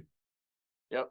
All right. So the MLS Cup final happened. Columbus Crew beats Los Angeles FC 2-1, which this was Jose Tellez' prediction. I will say, aside from the scoreline, did this game go exactly how you thought it was going to go? Exactly is probably not the word I would use, but I think ultimately on a grand scale, yes. I didn't expect quite as much how do I say this? A dropping of the ball on LAFC's part. I saw a lot of criticism of Steve Cherundolo, like a lot as a coach. And when I really think, I don't think the fault is on him whatsoever. I think it was bad execution by LAFC for the first 30 plus minutes of that game. It was a lot of Crew dominance. We saw them go up 2-0 early because of that inability to execute from LAFC standpoint. For anybody who I saw on the timeline blaming Cherundolo, I think it's a lazy take. I really do. I just think that the guy's tactics allowed LAFC to remain not just undefeated in playoffs, but really without conceding a goal for 300 plus minutes. I think he had a perfect game plan. It was just, it was stifled by Wilfred Nancy and the Crew. And but I do think maybe for some of those LAFC players, I don't know if the moment was too big or if they felt pressure to keep up with the Crew's style of play and how dynamic it is. I don't know. I'm not going to blame the manager though. I think he helped get them there, and it was really on the players to perform. And don't get me wrong, I expected the Crew to dominate. I don't want that to get twisted. I expected the Crew to really kind of own possession, probably have the majority of the chances. But because LAFC have Denny Bouanga, the leading goal scorer in the league, because they have that insanely dominant back line led by Chiellini, who just retired, right? All of those things in combination, I just expected a little bit more. The goal was great. Soccer or football is a game of moments, and moments like that can change a championship match 100%. But shout out to the Crew. They didn't let that happen. They kind of, after that goal went in, they tightened the lid a little bit, make sure to keep everything in front of them, and saw the game out. So ultimately, I did predict 2-1. It's exactly what it was. But I think the scoreline, if you did not watch the game, could have been deceiving, right? Maybe make you think that LAFC was a little bit more in it than they actually were. All in all, it was a great MLS Cup final. I think that it was a cap to, in all honesty, a really exciting and pretty damn interesting season. Yeah, the way I think the game did go, I wouldn't say exactly, but I kind of similar to what you said, like ultimately the same, where I did feel we were going to get that possession from Columbus Crew, which Columbus Crew did have 62% of the possession of the game. I think for me, there was that moment where obviously I predicted a 3-1 scoreline.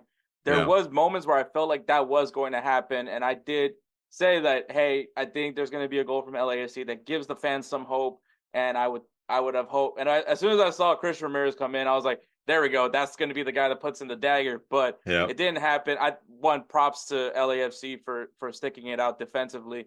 But Yeah, and of course Columbus outshot them 14-11 shots on goal. Both teams had 5 shots on goal.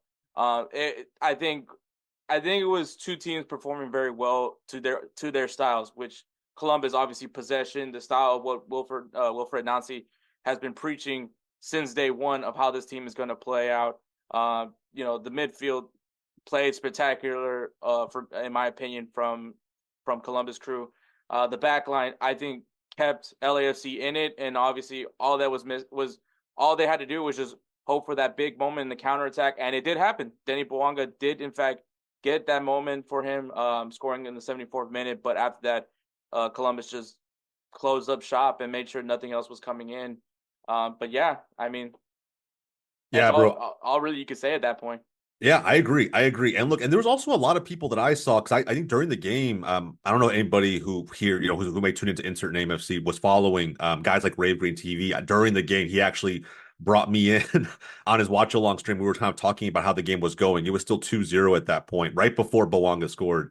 And, it's kind of crazy to see how confident Crew fans really were, right? And I say crazy because, in my opinion, right, and it's probably the opinion of, I think, majority of fans who followed this game for quite some time, irrespective of the league that you follow or the clubs that you follow, 2-0 is the most dangerous score line in the game, period, right? It instills a level of confidence that allows you to get a little bit complacent, maybe lazy with your passes, maybe slightly slower with your defending. You give way to those things because you feel like you have a comfortable lead. And then it's crazy how fast that changes when one goal, one moment shifts the momentum. And I think that's what it did. I think LAFC did put some real pressure on Columbus Crew towards the end of the game. Hector, you mentioned Christian Ramirez coming on. I think he didn't score a goal, but to me, what was just as impressive or important from his perspective was the final minutes, right? You can tell how much of a veteran this guy is. I think Forcing that corner kick. Exactly, bro. Like how much did the crowd get into it with that move, right? He could have easily tried to go for goal. Maybe he misses and LAFC counters, and then you wonder what happens on that counterattack.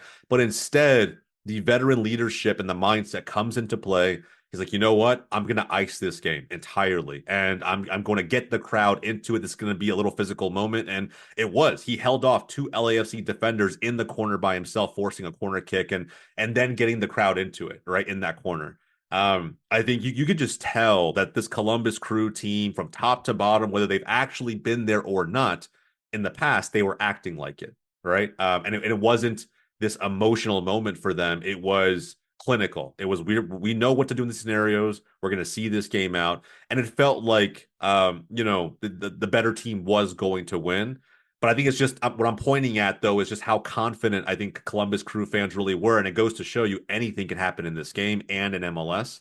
The final, it still had, some decent opportunities to go the other way in LAFC's favor. It just didn't fall that way. So Columbus Crew fans, I mean, especially the actual diehard Crew fans, congrats. This was a hell of a final, hell of a season. And I'll say this, too, as far as individual players go, I think if you're building a Mount Rushmore for Major League Soccer tomorrow, I think Darlington Nagbe has to be one of the 4 that goes on there. I think absolutely. The guy is a winner through and through from the start of his career, which I will consider collegiate soccer. He was a national champion there. He's now won 4 MLS Cups with 3 different sides in Major League Soccer. I don't know how you can't include him. I think the Crew are probably considering themselves lucky to have him. And I'd be really curious to see what he does next, man. But that guy deserves all of his flowers. The Crew deserve to win it, this season. And I think hopefully what they've done, if we're all lucky, what they've done is create a blueprint that other teams can follow that will just make this league much more exciting to follow long term. Yeah, I mean, you mentioned Darlington Navy winning his 4th MLS Cup. I mean, he's won everywhere he's been to so far. Come to Houston. But for real, man, seriously. Yeah, but I think you pointed something out. Right? I think when you think about MLS is still such a young league. I mean, yeah, shit, MLS is almost my age. Almost. Very I'm not gonna true. say I'm still older than the MLS. That doesn't help my confidence out in any way. But it's still a young league, so we're still like the years of the old MLS. Like, yeah, there were some greats that came from there, but I think looking at this modern modern era, but once again, still young league. We're gonna be those old men in rocking chairs talking about Darlington Nabby, Joseph Martinez when he wasn't injury prone, like those types of guys that, you know, if we were to make a Mount Rushmore today, maybe Darlington Nabby is definitely a shoe-in. I don't know about Joseph Martinez, but there is some greats also there. But and then also I think Wilfred Nancy, man, to come into the situation, and knowing that this team just needed to have a mentality in, and I think that that's such an important thing is, you know, just because you're getting a new coach, it doesn't necessarily mean that, you know, everything has to start all over. Sometimes a quick little revamp, changing the mentality of the players is, and I mean, example, the Dynamo, the mentality changed over there and look where they are.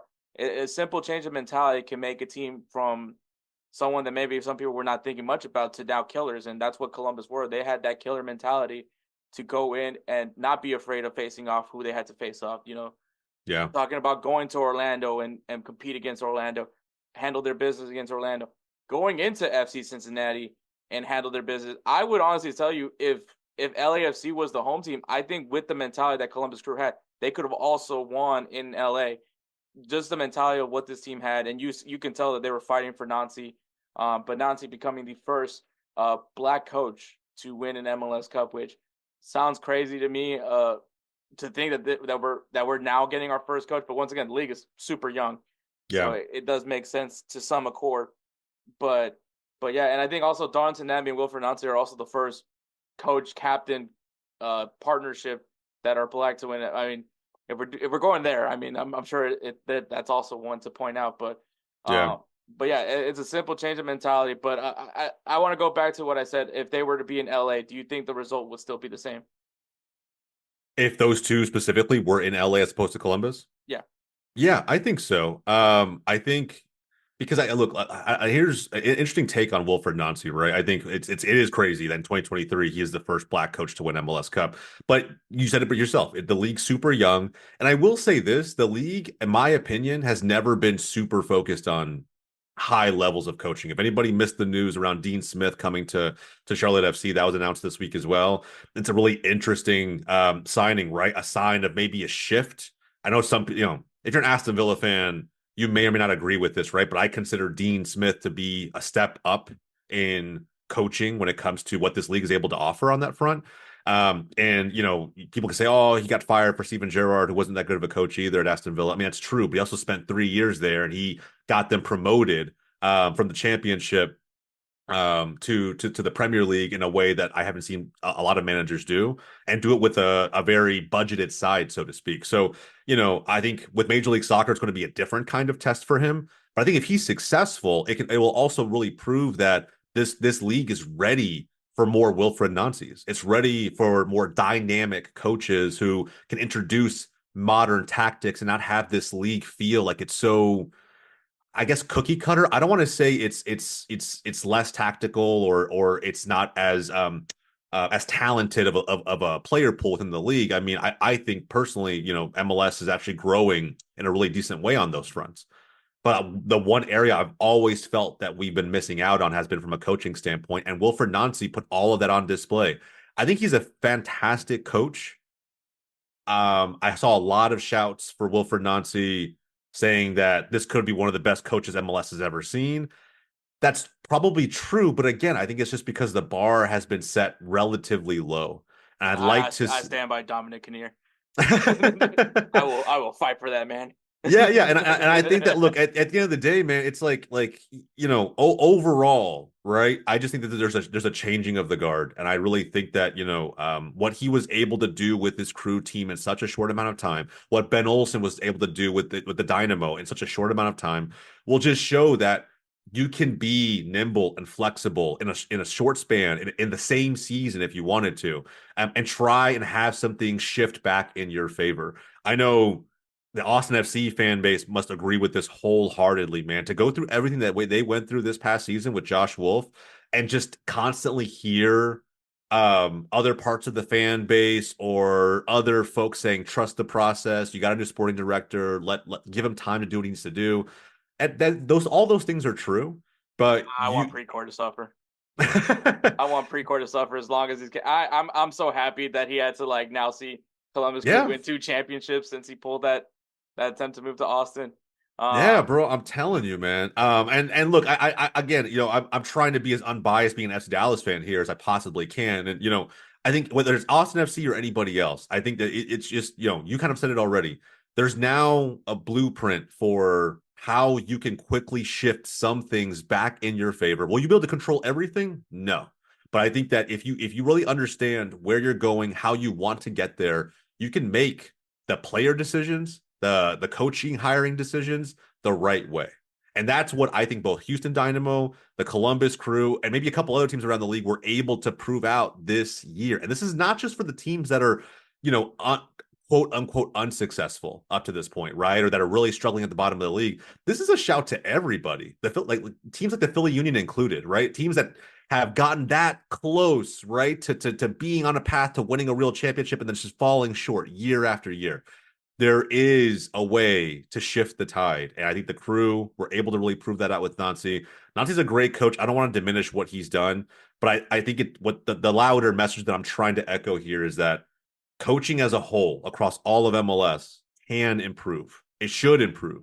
And that should be our goal. If coaching improves at a high level across the majority of the teams in this league, the players improve, the matches themselves improve, and the viability of this league long term just becomes significantly higher as we continue to grow.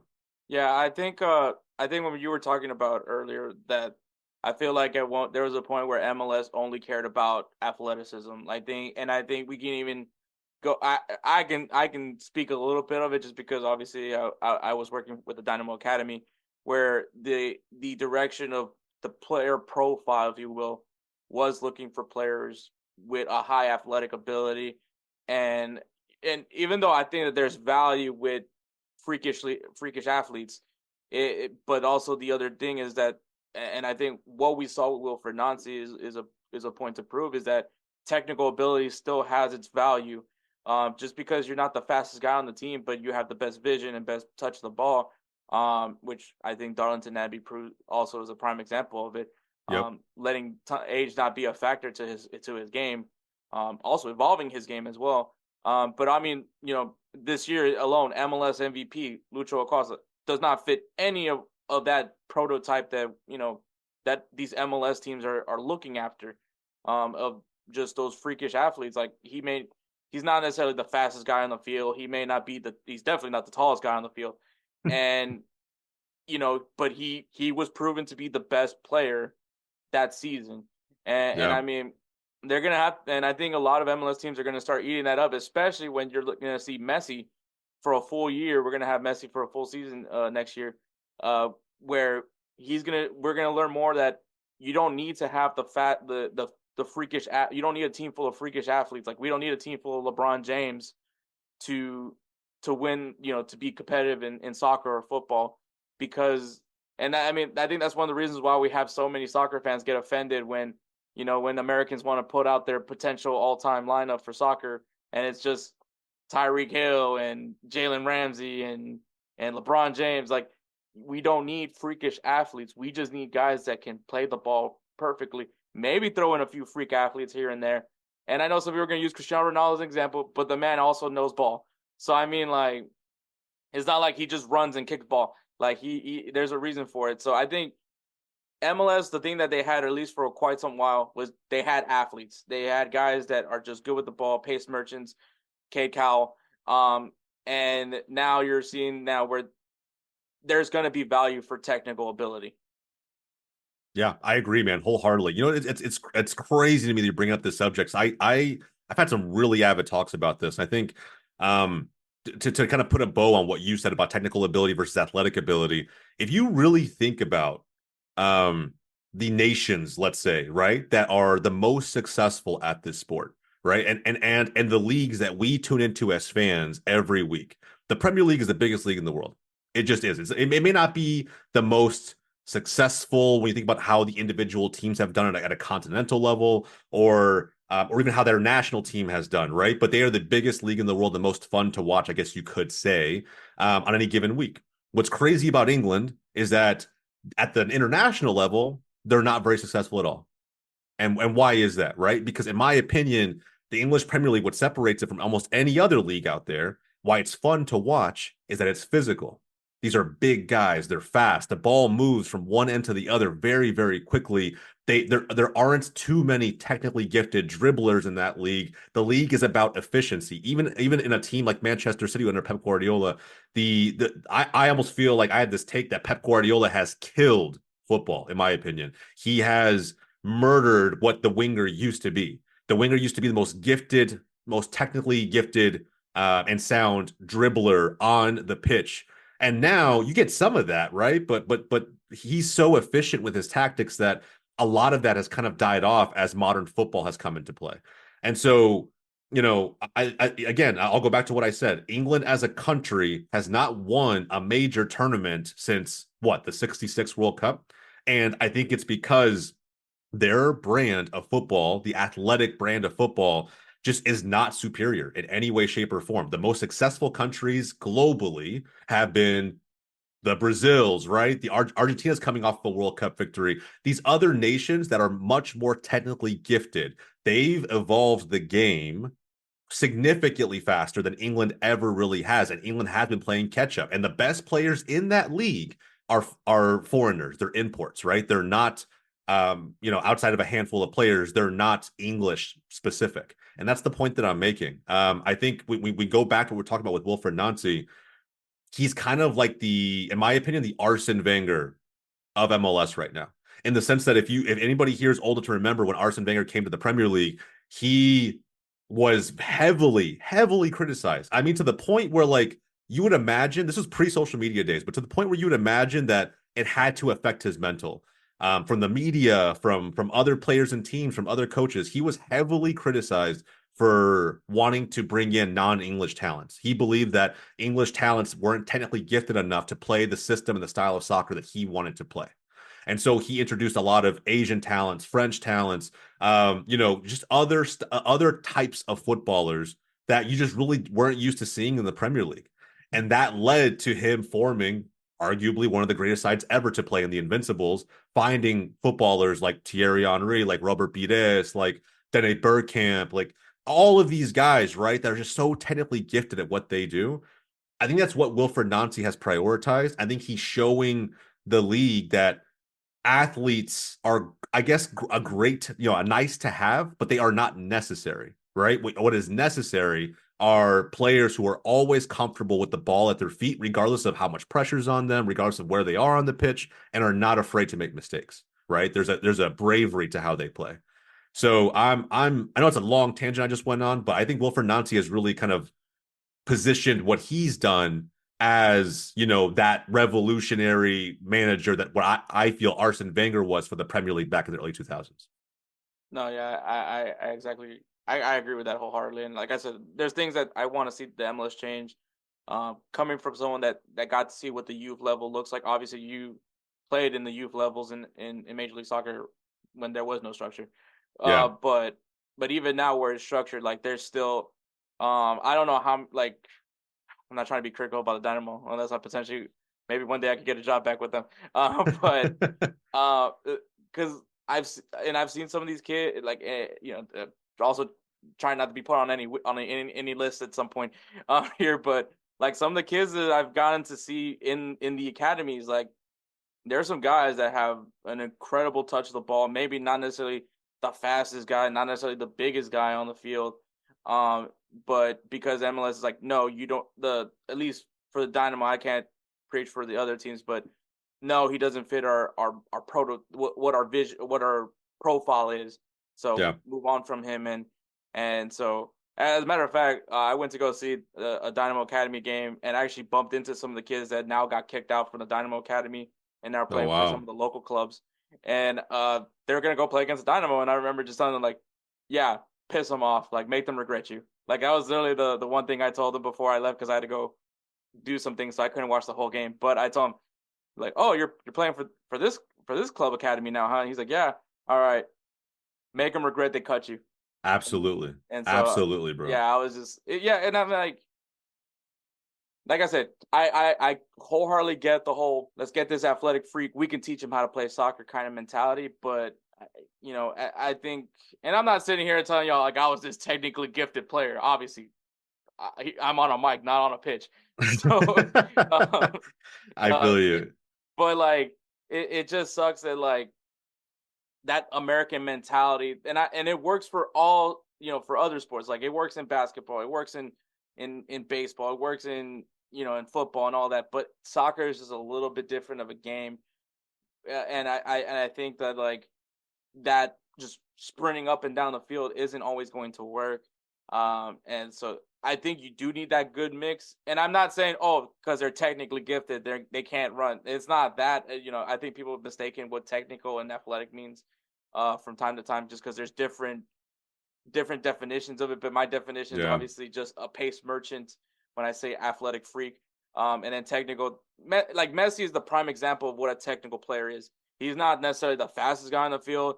He may not look like he's sprinting every play, but he knows where he needs to be, and sometimes he knows that the best option is not me. The best option is this other player.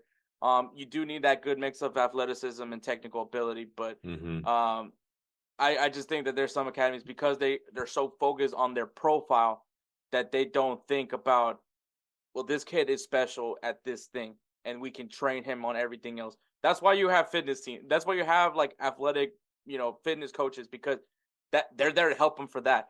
And so, but yeah, that was my whole tangent. I'm gonna get off my soapbox, and hopefully Dynamo don't consider not hiring me ever again. Well, look, I will say this, man. I mean, just to piggyback on what you said, like, you're right. I mean, you're right. And like, man, there's a book I'm actually reading right now. And if there are any, I'm a brand new parent for those who don't know. My son's 7 months old. Obviously, I have massive dreams of him, maybe achieving some of the things that I couldn't achieve as a footballer if he wants to go down that path. But I think what I'm doing differently that I think my parents didn't do, simply because human beings by nature are ignorant. We only know what we know. We don't know what we don't know. And my parents only knew what they knew, right? I'm reading this book right now by Tom Byer called Soccer Starts at Home. And dude, it is a fantastic read, mainly because it's harping on everything that we're saying right now. This belief that, you can't train a kid until he's at least 6, or he or she is at least 6 or 7 years old. And, they have to be, they have to have the motor skills ready to start doing things with the soccer ball with their feet. And, you should just put a goal in front of them and have them shoot and do all those things and work on passing. No, right? I mean, at the end of the day, the best players in the world were all taught to do one thing first, and that is love and protect the soccer ball. That's it. And they can start doing that, and as young as 1 or 2, as long as they're actually walking and moving their legs, they have the ability to learn how to manipulate completely with their feet the soccer ball.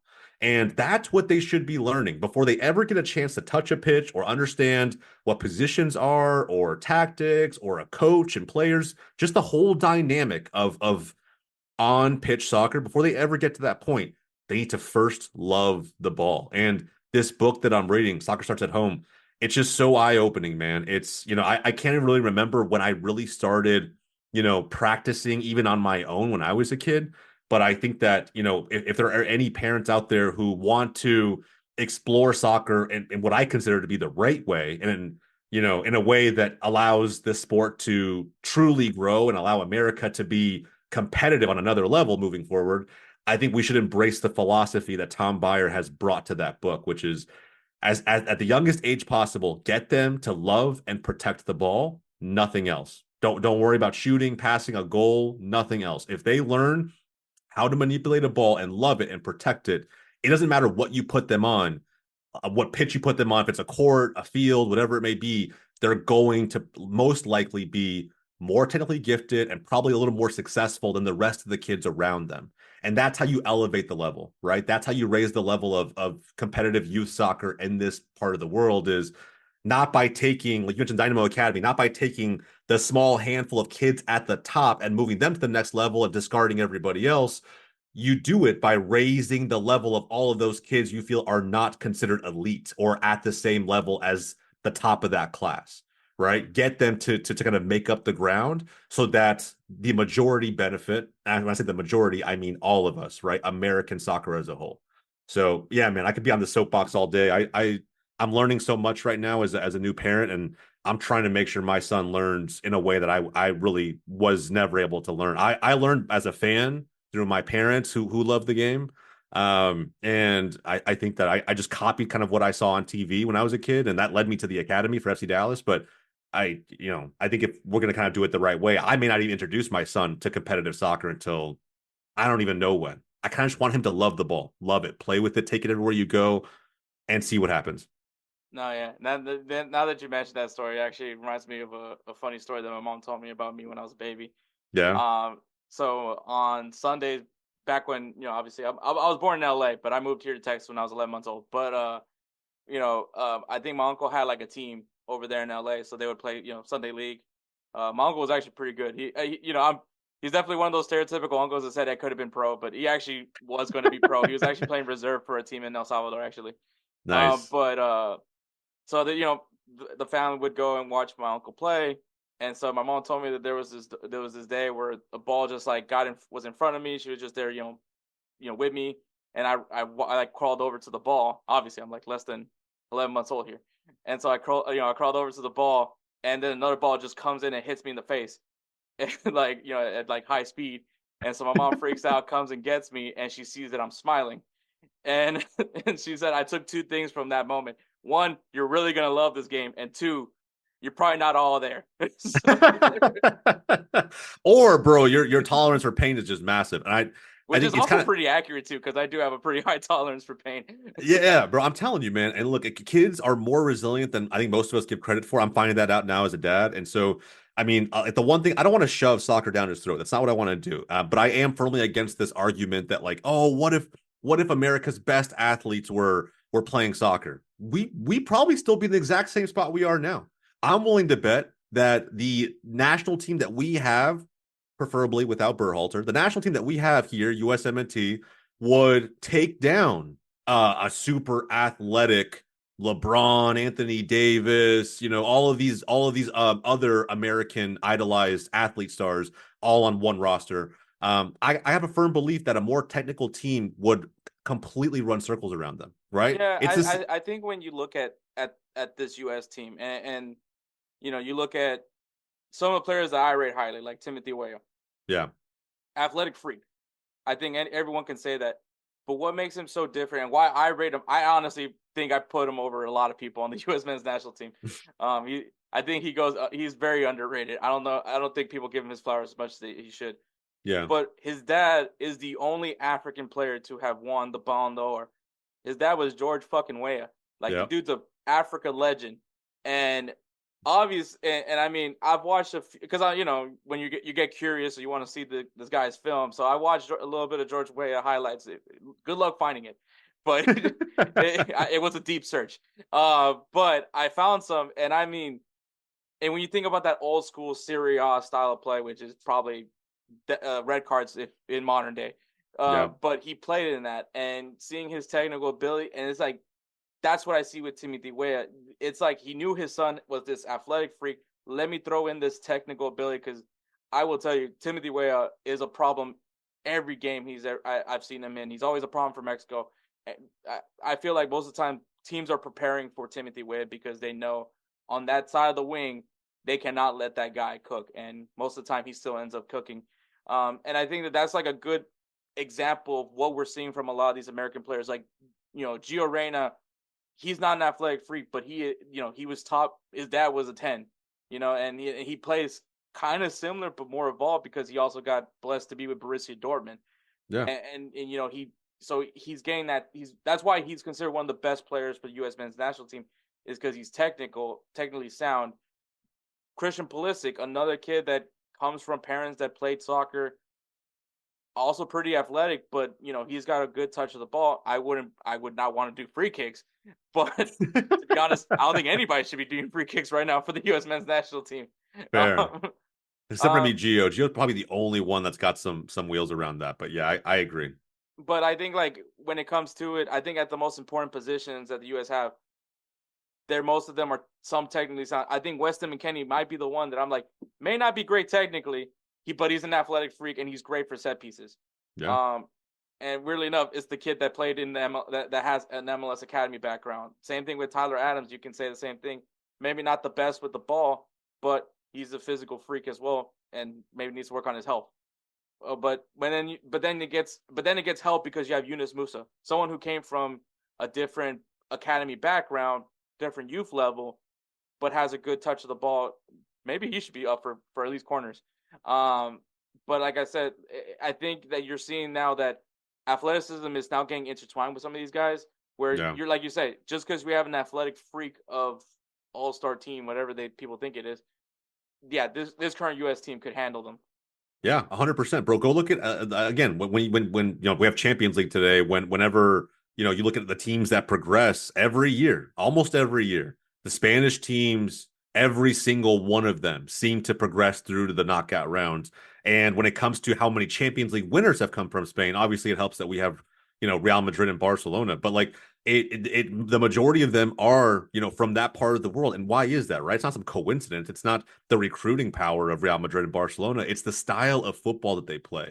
And I think that's something that I think gets lost on this American fan base at times, is that you need to adapt and change or die. And that applies to MLS as well. We need to change and evolve how we go about instilling the game with our youth, and that's and if that's successful, that is the only time where we're going to see this league, I think, be considered a true competitive league that other players overseas will find valuable. I think right now, if there's a change that I'm looking for from Major League Soccer moving forward, it is how we go about, of course, implementing everything that we're talking about at the youth level with academies, but even past that, right, going into our recruitment strategy. And I think that's something that MLS is so outdated on, right? Is like, they're still trying to sign Luis Suarez to Inter Miami. The guy's openly admitted that he has to, put 2 to 3 injections into his knees before every game, and they still want to bring him over as a DP. And I'm like, yeah, that'll put some asses in seats. It'll sell some kits, but like, why are we not trying to find more Alan Velasco's, more Thiago Almadas?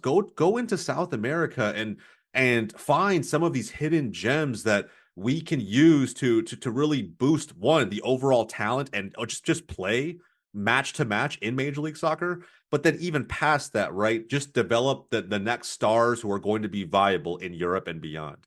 That to me should be Major League Soccer's biggest priority, outside of expansion, outside of adding a 4th DP, outside of changing the format for playoffs. Like, all of those things are great from an entertainment perspective.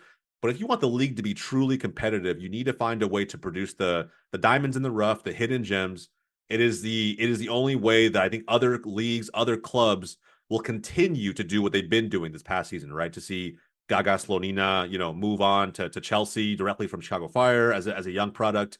We've had a couple others that I can't name off the top of my head right now that have gone on. Thiago Almada is expected to move on in a record deal, right? FC Dallas has produced, I don't even know how many youngsters that are now playing for either the national team or in other teams across Europe. That needs to be the philosophy that not just, a handful of teams throughout the league embrace, but the league itself embraces. And if they do, right, if they really truly embrace that all across the board, we see multiple teams have success with that strategy. It won't be long before we have to phase out the clubs that just seemingly don't care, right? The Colorado Rapids of the world. They'll either have to keep up as a club competitively or risk dying off, because at the end of the day, soccer is a business and you need to remain competitive in order to continue, enticing fans to come back time and time again. So I'm hoping that that's where we see the biggest shift. Outside of that, am I hopeful Don Garber will, implement some rule changes that allow this league to grow the right way? Not really, but if he does, that'll be just like a cherry on top. Yeah, I mean, moving forward to next year, obviously we're gonna have a full season of Messi Mania.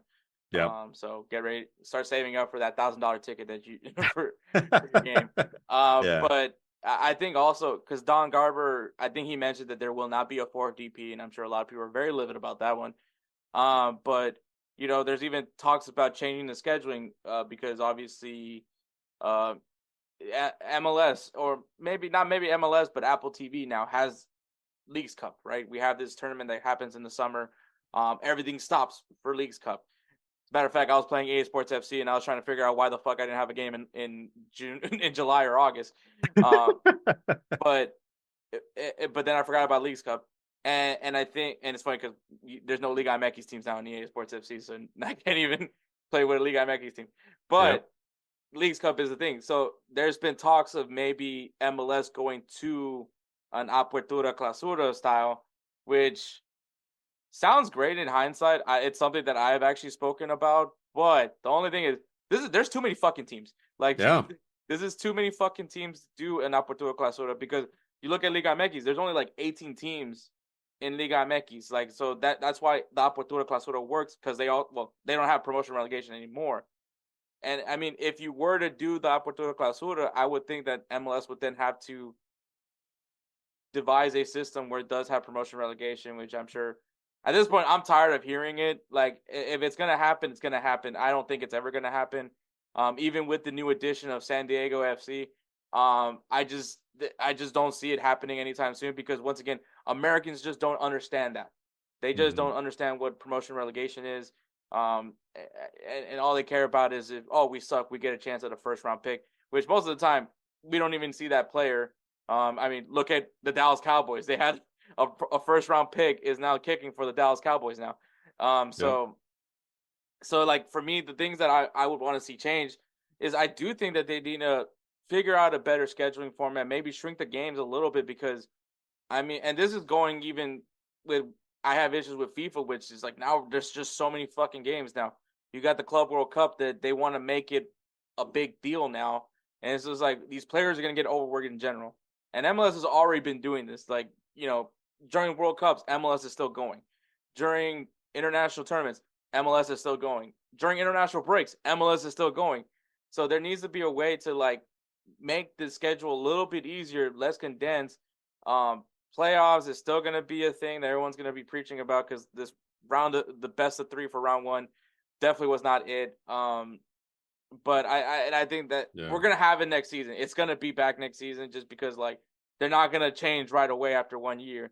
But I think just something simple as increasing the salary cap would be a beneficial thing. I think a better initiative to promote youth players would be a better thing. I think that if MLS clubs see that there's some sort of initiative to have, academy players playing, that there's going to be a little bit more incentive to utilize your academy, like you're seeing Philadelphia Union do.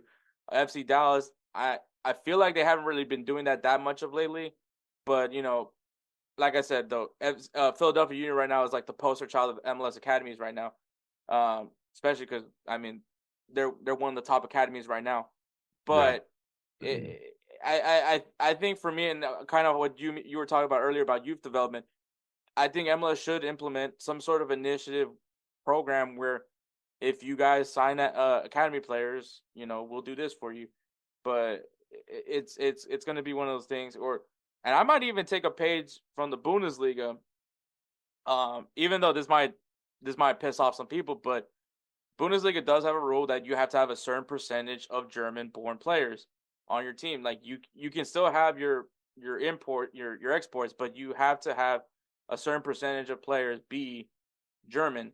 And I think that the MLS needs to be doing that, because for the sake of development for the U.S., because me and Edward, we were talking about the U.S. when they played against Trinidad and Tobago, and we realized we have no depth at winger. Besides, after Christian Pulisic and after Timothy Weah, there's really no one else behind them. I thought maybe we'll see Zendejas, but I think Berhalter's given up on him. And so that's something that's alarming to me. So there needs to be an initiative to start developing American players. Yeah, I agree, man. And I think, I don't know how they do it, right? I think, the coolest initiative idea that I heard, shout out, Tom Sweezy from MLS Aces. He had this idea that the MLS should implement a floor, a floor in terms of spend. You have to spend and invest a certain amount of money every season into improving the standards of your club. And not just improving, things like facilities or what you're able to offer resource-wise at your club. It's more like being competitive within the league, whether that means making signings, other key aspects of how you do that. But I think it's interesting, right? Again, having a floor would almost force the hand of some of these clubs who are treating it as a small to medium-sized business. Again, cough, cough, Colorado Rapids, cough, cough. But it's like, if by forcing their hand a little bit, I think that, and again, it's sometimes it's hard to do depending on what type of economy we all live in, right? I know right now it's interesting times, but regardless of what direction they go in, I agree with you. They have to prioritize it at the grassroots level and let it kind of scale up from there. But at the end of the day, I know that there are two sides to this coin. You have to juggle the development of the sport in this country and the players guiding that, along with entertainment and making sure that they can sell tickets, they can sell merch, they can make this a business for every club who's invested, I don't even know how much money, into buying their club and making sure they can keep it alive year over year. So we'll see how it all pans out, man. I don't know if much will change heading into next season outside of the 30th team being added to MLS. The schedule does come out on the 20th. I'm personally excited as an FC Dallas fan. I've already bought my season tickets for 2024. I'm excited to see what road matches could look like on the schedule, and I might be able to travel a little bit for next season as well. So we'll see, man. But I will say this, like, this definitely was the most interesting Major League Soccer season in a little while. 100%. Like, there was so much that went on, whether it was from a Leagues Cup standpoint, LAFC losing 3 consecutive finals, Liga MX really kind of heightening the rivalry with MLS a little bit, being that CONCACAF Cup champion. There's a lot to be excited about this, moving forward, but there will have to be changes. The one I'm actually kind of hoping for too, from my side, outside of the whole spend part, is, can we not move Leagues Cup? Can we not make it like in winter or something, so that the season itself doesn't like drag out to a point where, we're waiting. The one annoyance I have with how playoffs have gone so far is the 2-week break in the middle. If we could avoid any international break in November, I would 1,000% opt for that. Have the season and playoffs be fluid and continuous all the way to the end. And then if we had to play on another tournament, right, that's going to decide a place in, I don't know, Gold Cup or some other, whatever, some other major international tournament, that's fine. I'm totally okay with that. In fact, I think most fans would love that, the players themselves included, right? Depending on where they finish, in the regular season, they get automatic bids into Leagues Cup, bring Liga MX teams in, and then have them hash it out, right, when their season is over as well. That, I think, makes the most sense to me, and it avoids this lull between end of the regular season and the start of the next season, the calendar year, right? You get a month between end of November to, early to mid-January, where you can play this thing out. And then before you know it, the season is technically right around the corner. We're talking about transfers, preseason, Golchella, that preseason tournament they do in California. Yeah, man, I feel like there's going to be too much dead time with how the season's currently formatted today. No, yeah, definitely. Especially because, one of the complaints that we have for Champions Cup, besides Cherundolo complaining about the rosters, which also is a very valid point. Very, very valid, yeah. But I mean, a lot of these teams, because a lot of the teams that are in the Champions Cup do use that Apertura Clausura schedule style. At least I know for in El Salvador, I know they do that. Maybe they change. Honestly, I lose track now. But I think that most of the time MLS is just starting in preseason, whereas a lot of these teams, they're kind of in the middle of the season or already have played a few games, so they're game ready. Whereas, especially because when we see those first Champions Cup games, especially from these MLS teams, you can see it's a little slow. It looks more like a preseason game for them than it is a real competitive match. I mean, they still manage to win those games, but it's still it's frustrating to watch. And I think I say that with some bias because of the fact that the Dynamo are in the Champions Cup this year. But yeah, I think that there's things that MLS needs to like look into, maybe starting the season in January or February to make that work. And I mean, if they push back the league to start in January, ends a little bit sooner, so that way we avoid that November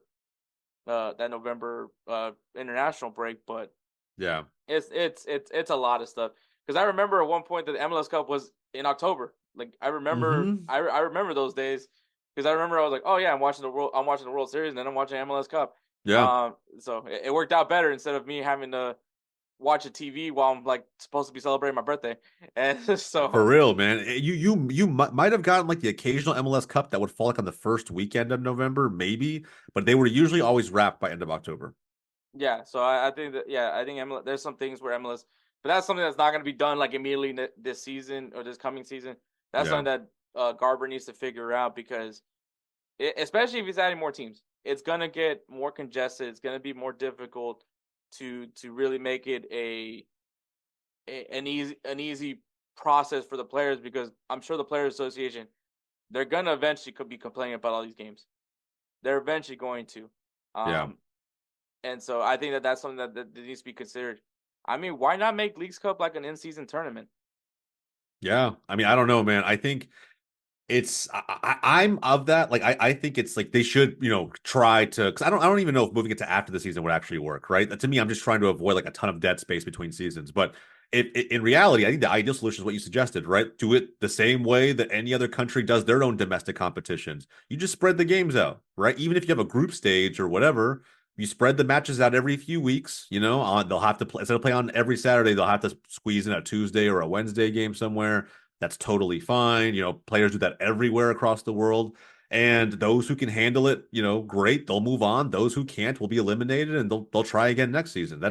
That should be what we aspire to. But again, Don Garber's just proven over time, right, that he's not always willing to embrace what seems to be proven overseas and kind of wants to do things almost the American sports way. So we'll see how he continues to be flexible with that, make decisions that are going to be for the benefit of the league and its fans. But ultimately, man, I think if anybody out there, kind of missed out on all the Major League Soccer drama and excitement this past season, that's really what it was. I mean, whether it was from a Leagues Cup standpoint, whether it was from the seemingly rivalry between Liga MX and MLS, or even just again what Crew was able to do for so long throughout this season and be dominant. There was a lot to love about Major League Soccer. If you've never tuned in, there's going to be a ton of opportunity for you to get on that bandwagon for next season. Yeah, that's definitely a great way to wrap this up. Yeah, I mean, next season's gonna be interesting, man. A full season of Messi. That's gonna be probably the one thing that everyone's gonna be watching for a bit. Is gonna be Yeah. just how Messi's first full season kind of gives me the same vibes of when it was Hector Herrera's first full season with the Dynamo. It is a big factor instead of coming in where the team's playing like shit. It is the mentality is going to be completely different, and it's going to be interesting to see. Plus, whatever signings comes in, there's rumors. Maybe we see Lewandowski somewhere. I mean, I don't think he's so far living up to what Barcelona's hoping for at least this time around. But Yeah. Which is crazy to think because that man led the league in scoring last year, and now it's just I don't know what the hell happened. But I mean, I will say, if he goes to Chicago, that is the most fitting move for anybody. But, by far, they need a striker that knows how to score goals, and that's what he offers, right? And I'm sure he wants to land in a place after Barcelona that he's just going to be able to still feel some of the same love, being as world class as he is. But I agree with you, man. As a Barcelona fan, I'll be honest, man. Chicago Fire, you guys want him? If I'm Laporta over at Barcelona, I'm wrapping him up and giving him to you tomorrow. I think not that he's been shambolic by any means. He's just been extremely wasteful. And I think that, it might be his time to, discover pastures abroad. And I think Chicago, man, I grew up there myself. I'm actually hoping that, long term, I get to land back in that market as a fan and just live out, my days long term. But, Chicago Fire have a massive Polish community. I think he would be loved, absolutely adored there. And more importantly, right, he's just exactly what the Fire need right now. And they've already proven that they're not afraid to sign veteran players, hashtag Kai Kamara. So I think, I'm hoping for it, but man, when the Saudi clubs come calling, it's so difficult to ignore that money. So I don't know what's going to happen to him, man. If he moved in January, it would be the craziest move of all time. I just don't see it happening. So we'll see what happens. But all right, man. Thank you, Jose, helping cover us MLS. Maybe we'll bring you on next season to talk MLS, especially because let's face it, Edward's not going to give me much. Absolutely. But yeah, man, thank you so much for helping us out with the MLS Cup. Definitely need to try to bring out more guys from Golz TV to come on here and definitely showcase everybody out here. But yeah, this is your time now. Go ahead and shamelessly plug whatever you want to plug that's coming up for Golz TV. Yeah, absolutely, bro. Look, we got a lot of things in the works. The platform itself is changing, I feel like, almost every day at this point. New creators are joining also every week at this point. Everybody's making big plans for 2024. We have some things cooking with USL, which is going to be great. I can't tease those up too much because they're not finalized yet. But outside of that, man, we're trying to capture and bring to the platform creators from every corner of the American market, right? Representation from every MLS club if we can. USL is going to have its presence. NWSL will hopefully make its way into our platform in 2024 as well. There's a lot. And if you want to see soccer in America grow, I do believe a platform like this is going to be key to its growth. So every bit of support we can get from the fans, massively appreciated. And Hector, I'll say it again, man. Thank you again for having me on. Whether it's MLS, commentary that you want, or we want to talk shop anywhere else, man. I love bantering and love offering my opinions whenever I can give them. So thanks again. Feel free to bring me back on at any point. I love it. And if you ever want to talk shop around what's going on in Europe or anywhere else around the world for that matter, always happy to offer my takes, man. But Golz TV, go check it out. GOLZ.TV. All right. So we're going to go ahead and go straight to me and Edward previewing the Liga MX final. So get ready for that. All right, guys. Thank you so much to Jose for being here through the MLS Cup. Obviously, if it wasn't for Jose, it would be mostly me just talking about MLS Cup, and Edward just be like, yep, because Edward doesn't really follow MLS. Maybe next season he will, because obviously it's going to be a full year of Lionel Messi. And I'm sure I'll give him the password. Give him the password to my Apple TV account so you can watch the games. So, yay! I'm sure the Inter Miami games will be free on Apple TV. So, or at least it'd be dumb not to put that at least every once in a while. It's a free game. Yeah, free right. game to watch. But Edward, I don't know. Are you excited about maybe watching the MLS? Yeah, sort of. I mean, if Inter Miami is on the verge of becoming Barcelona. Pretty much. I mean, that's what I'm excited about. Don't even get. I'm excited. Just not gonna be an MLS fan. I mean, all right. Well, I know a league that you are a fan of, which is the Liga MX, which semifinals has concluded, and there is a final. And honestly, it's a very juicy final. But before we do that, we'll get straight to the semifinals first. The first matchup of the semifinals was first place Club America beating seventh place Atlético San Luis 5-2 on aggregate. The first leg was a 5-0 shellacking over at San Luis, and the second leg, which basically America really had no reason to play it, so that's exactly how they approached that game, because I don't really think they just put the foot off the gas and just let San Luis try to do something.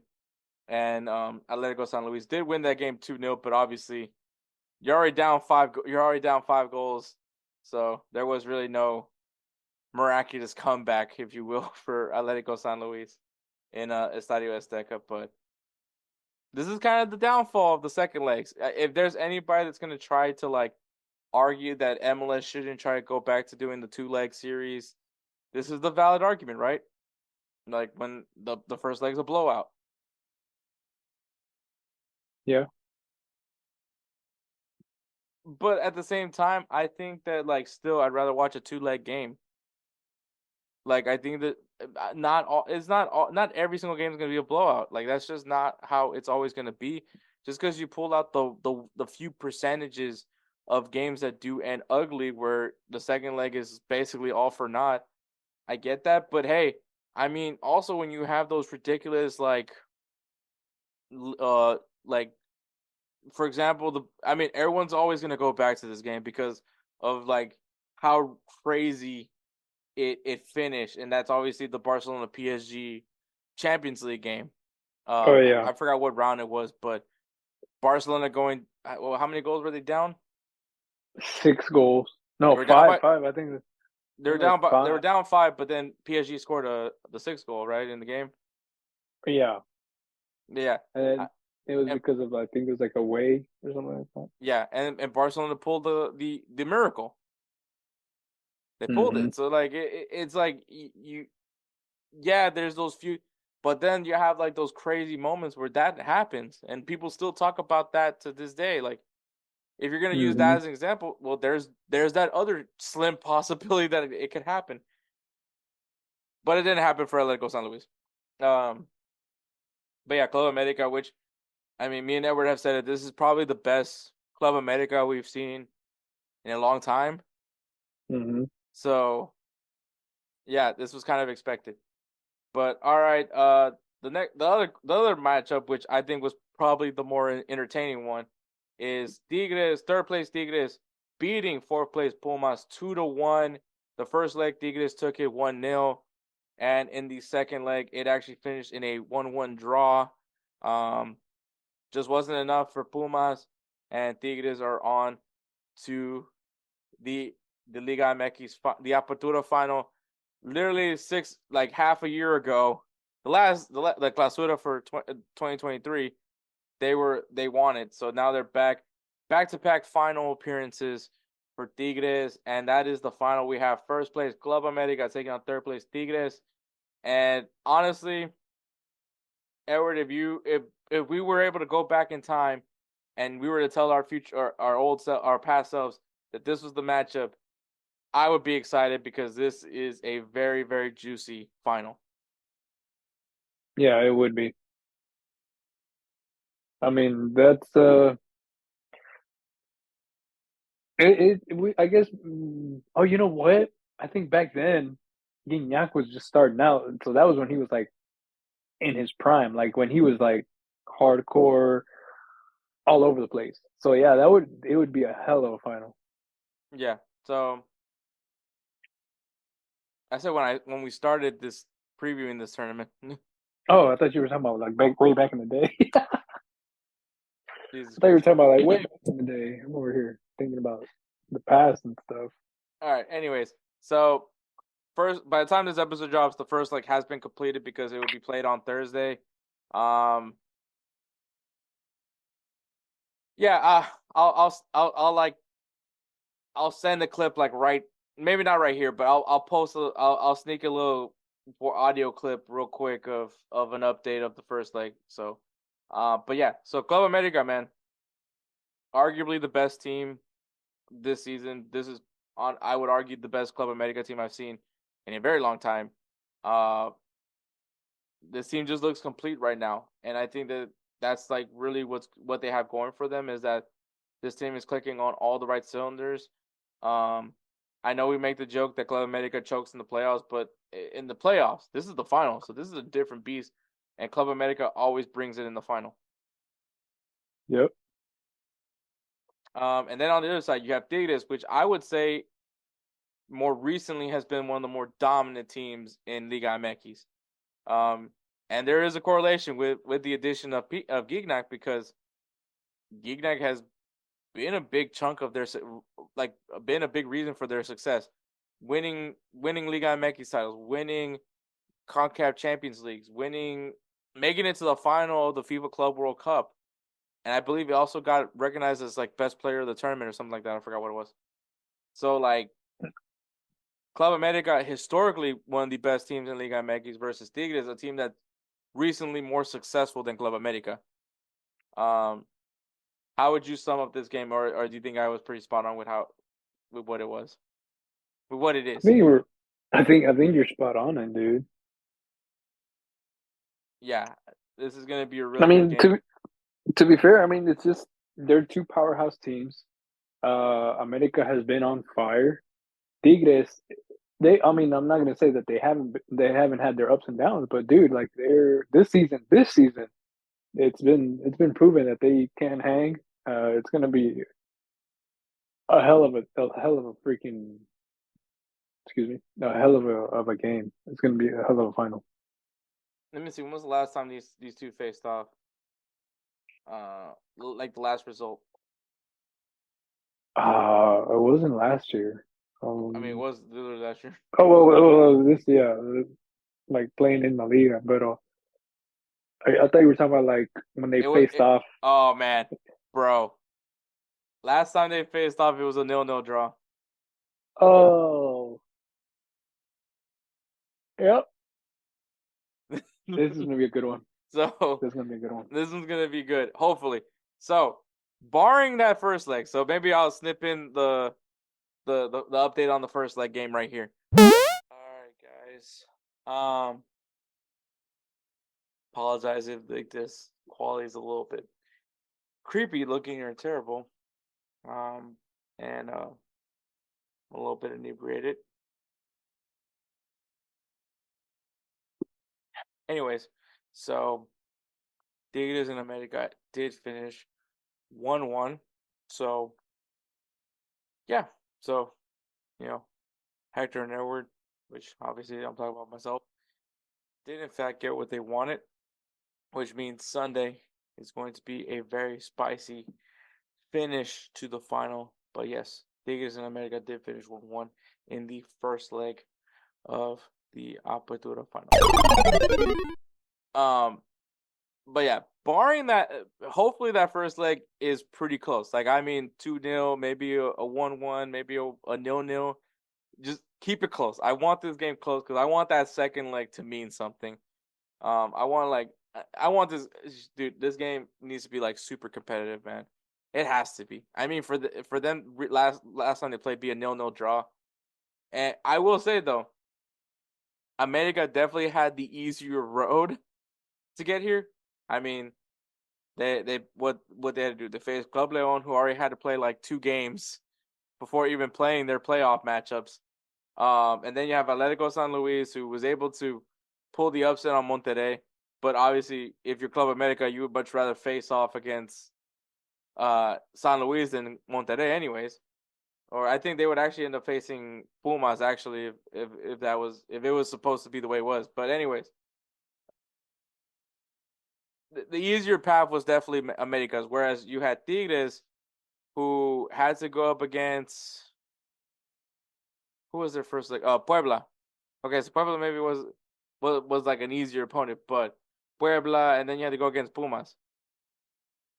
So you would definitely say Tigres had like the tougher road to the final. But I mean, if that first leg is pretty close to even, man, this second leg is going to be really interesting, especially because it's going to be in Azteca. Okay. So it's going to be an epic final. But Edward, I mean, what's your prediction here? Well, now that you brought up the last time they faced off and it was a tie, maybe the first leg is going to be a tie, and then the second one is going to be the one that decided it all. I would hope for that. I would honestly hope for that. So truthfully speaking, I want to root for Tigres. Mm-hmm. So I want to say that Tigres will win 2-1. No. 3-2 in extra time. Seeing how these games have actually had multiple times of goals, not just like, oh, it's a 1-0 win. It's been like it's been like halftime's been 1-1, and then like all of a sudden it's like 2-1, 3-2, like something kind of close, So I feel like 3-2 with Tigres winning in overtime of the second game. Okay, I like that. Yeah, man, it's so hard because this is literally the best Club America team I've seen in a long time. Like, everything's clicking. I think they had like, I think they're like the highest scoring team. I think they were like the best, maybe the best defensive team. Everything pointed to America this season, as far as like accolades and all that shit. So this is arguably the best America team. But it would be so hilarious though if they can't win it. Which I'm also pulling for. Yeah, because I'm going with Tigres as well. I like that 3-2 scoreline as well.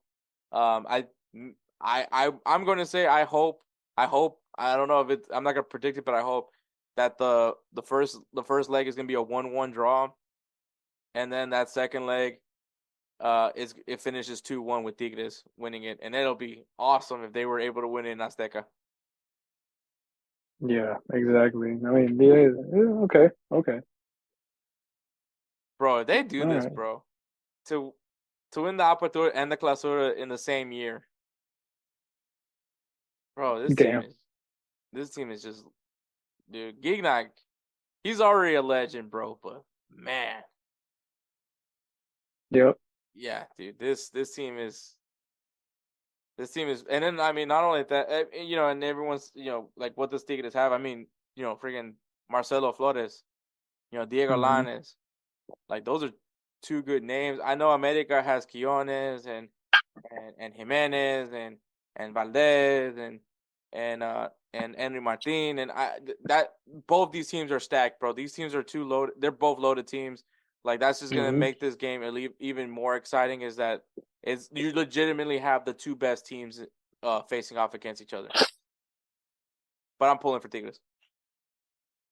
Yep. Same. So I mean, me and you are in the same boat. You know, do justice for Atletico San Luis. do it for them. Revenge. But yeah, so that is the final. Hopefully, the first leg is not bad, and we're gonna have a fun final on Sunday, December 17th. Is the final for Liga MX. Hopefully, once again, the first leg will be on Thursday, December 14th. Obviously, there's no point of me pointing that out because it's already happened. But hopefully, the 17th, it's gonna be a juicy one. But all right, Edward. The Roosevelt Spencer's Player of the Year Award, brought to you by InTheClutch.com. InTheClutch.com is an amazing apparel company partnered with the player associations of Major League Soccer, Major League Baseball, the National Basketball Association, National Football League, and so much more. These designs are amazing. They're comfortable, and they have passed the Fat Boy test, quoted by Kelsey Coyne of High Low Sports, man. And the best part of all that, not only are these shirts amazing, these designs are amazing, the material's amazing, it all goes back to the players. And that's the best part of it all. So, if you guys love all that we said right there, and you want a little bit more sugar on top, well, if you use our code InsertName at checkout, you'll save yourself 10% off your entire purchase. So, InTheClutch.com, use the code InsertName, save yourself 10% off your entire purchase.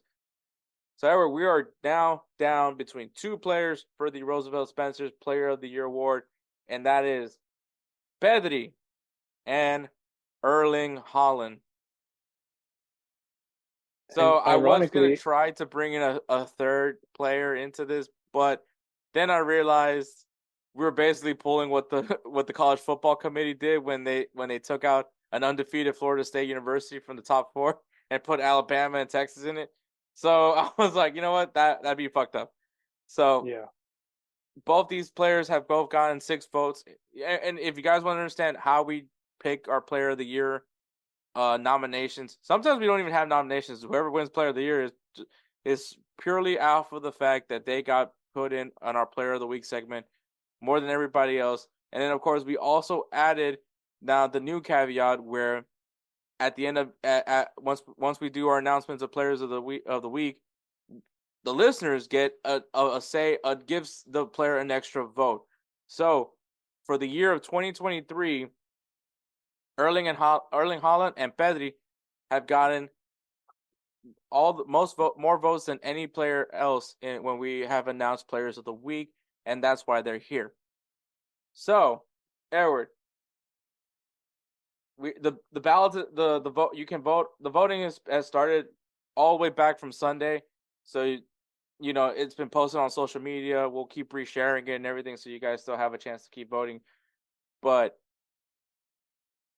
yeah, Edward, player of the year. What does each player have? This isn't your time to pick, because obviously I'm sure you've already voted. I was about to say, bro, most of my I was gonna say, I think these are mostly my picks, both of them. Like, I've probably been the one that puts them in player of the week, you know. Mm-hmm. So I mean, Pedri, Barcelona, Erling Haaland, loved him since he was in Dortmund. Dude's a beast. So I mean, dude, like I I don't know, man. It's a hard pick, bro. All right, we're not asking you to vote right now. What we're asking you to do is sell them. Sell them. Yeah. So Pedri, really young, came from La Masia. He is a badass attacking midfielder.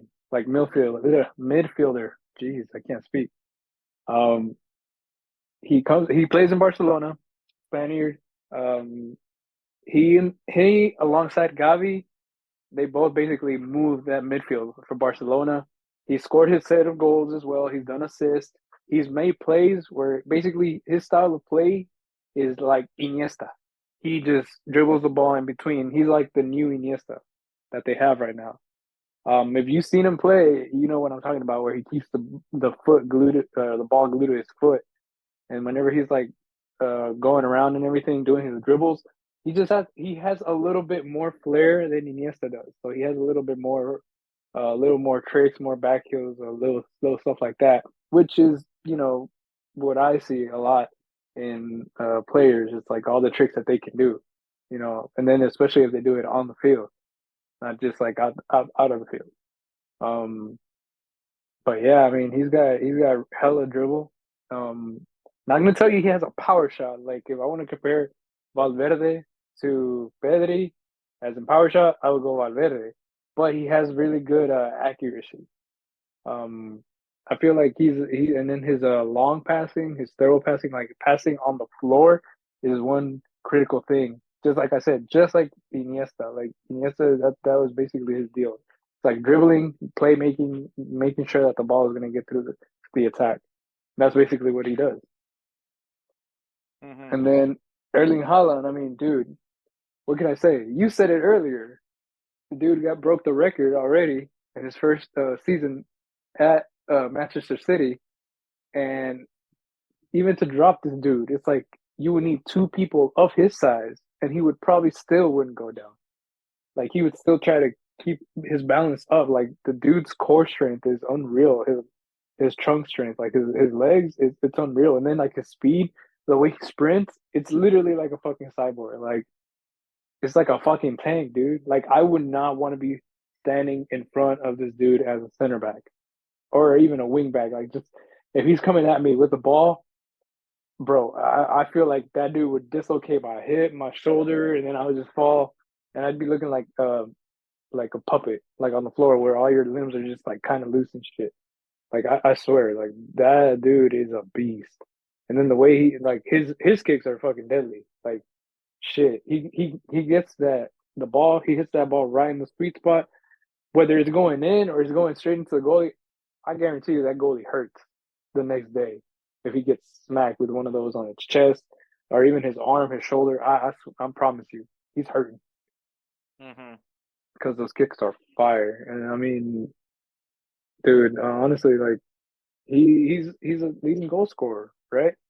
Yeah. He's already got the lead goal scorer for last year. I mean, and he's leading right now in goal scoring too right now. Yeah. So I mean, what more can I say? Yeah, exactly. The dude's a monster. So once again, next episode will be our end of the year episode. So we will be announcing the winner. So you have till we record on Monday honestly Sunday, but you have till then to cast your vote. Honestly, we've been running this whole campaign now since Sunday. So you've had plenty of time to cast your vote. Edward, I'm sure, has casted his vote at this point. Spencer has casted his vote. I've casted my vote. Everyone has a say on who wins the 2023 Roosevelt Spencer's Player of the Year award. Yeah, these two I think are definitely worth it. I know some people are probably gonna question it, but once again, the only way you can be put into a Player of the Week is if me and Edward nominate him. And our judgment process of who we pick for Player of the Week is not the same as everybody else's. Obviously, me, I usually go for a guy that scores a hat trick. Edward, whoever scored the winning goal in the Barcelona game. Yeah, you a hoe. Well, so like here's the thing: if Edward doesn't flowchart time. If no one scored a hat trick, who scored the game winner on a team that we like. Pretty much. So that is literally our process. And then also it doesn't help that I keep picking random people. Well, to be fair, if we were having a player of the week this week, I would pick Min Son this week. Yeah, but we're not having one, so. I bet you. Oh, hell no. I bet you if I was like, oh, you know what? Vinicius, that's my player of the week. Oh, you would have been like, you know what? Let's have one more. Let's have one more player of the week. There's no point. We already have 2 guys. No, I know. That's what I'm saying. But I'm just joking with you. I know. Anyways, but yeah. So once again, this year we did do player of the week a little bit differently, where we did add a fan vote into it, and I think it's something that me and Edward are going to continue doing, because once again, it adds just a little bit more. It just adds another thing for it. So yeah. So I generally did like it. But yeah, I do think that these are 2 players deserving of some sort of acknowledgement or reward. Robert Lewandowski was really close to come back into this thing. Yeah. Oh man. So no repeat. Imagine... No three-peat, unfortunately. But yeah, but we'll see what happens in 2024. We know anything can happen. But yeah, so votes are out. You can keep voting. It's, if you guys want to go, so on the X or Twitter, however the hell you want to call it now, it's literally the pinned tweet. So you guys can go ahead and check and click the link there, and you can go ahead and vote. If you go on Instagram, it's in the bio. The link to the voting to the vote is on the bio, but I definitely have posted the link. I will make sure to post the link on the story every single day, so that way it is still available to vote. So cast your vote. See who's going to win the 2023 Roosevelt Spencer's Player of the Year Award. Brought to you by In the Clutch. Once again, use that code InsertName at intheclutch.com. Save yourself 10% off your entire purchase. So there is that, man. All right, there's some games to watch this weekend. We're kicking off the FIFA Club World Cup. This is, I think, the last time we'll see it in this format, because I believe they're going to actually make it like a real big tournament, which, FIFA, what are we doing here? What are we doing here? Y'all are legitimately killing these players now. Like, this is too much. Like, at some point, these guys need like some sort of break. With international tournaments, with club tournaments, with club season play, like, and now you want to make the Club World Cup even bigger. A tournament that frankly no one gives a shit about. But now you want to make it something that we all give a shit about. And I know some of you are probably like, I don't know why you're complaining, Hector. You're still gonna watch it. You're right. I am gonna still watch it. But I also understand that this is gonna be very, very exhausting for the players. So I just want to say that. But the FIFA Club World Cup will be kicking off. In the Netherlands, we have AZ Alkmaar taking on PSV Eindhoven. PSV Eindhoven still hasn't recorded a loss or a draw so far this season. So we'll see how if they're able to stay clean throughout the season.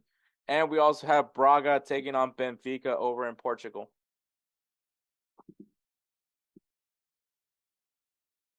All right, Edward. In Liga MX, well, we just previewed the final, so hopefully, fingers crossed, the final is the final on Sunday will be a really good one to watch. So go ahead and check that out. I'm telling you guys, watch Liga MX, bro. Watch it. Like, to the MLS haters, go watch the MLS. To the Liga MX haters, go watch Liga MX. It's a fun tournament. It's a fun league. Go watch it. League on, we got Monaco taking on Lyon.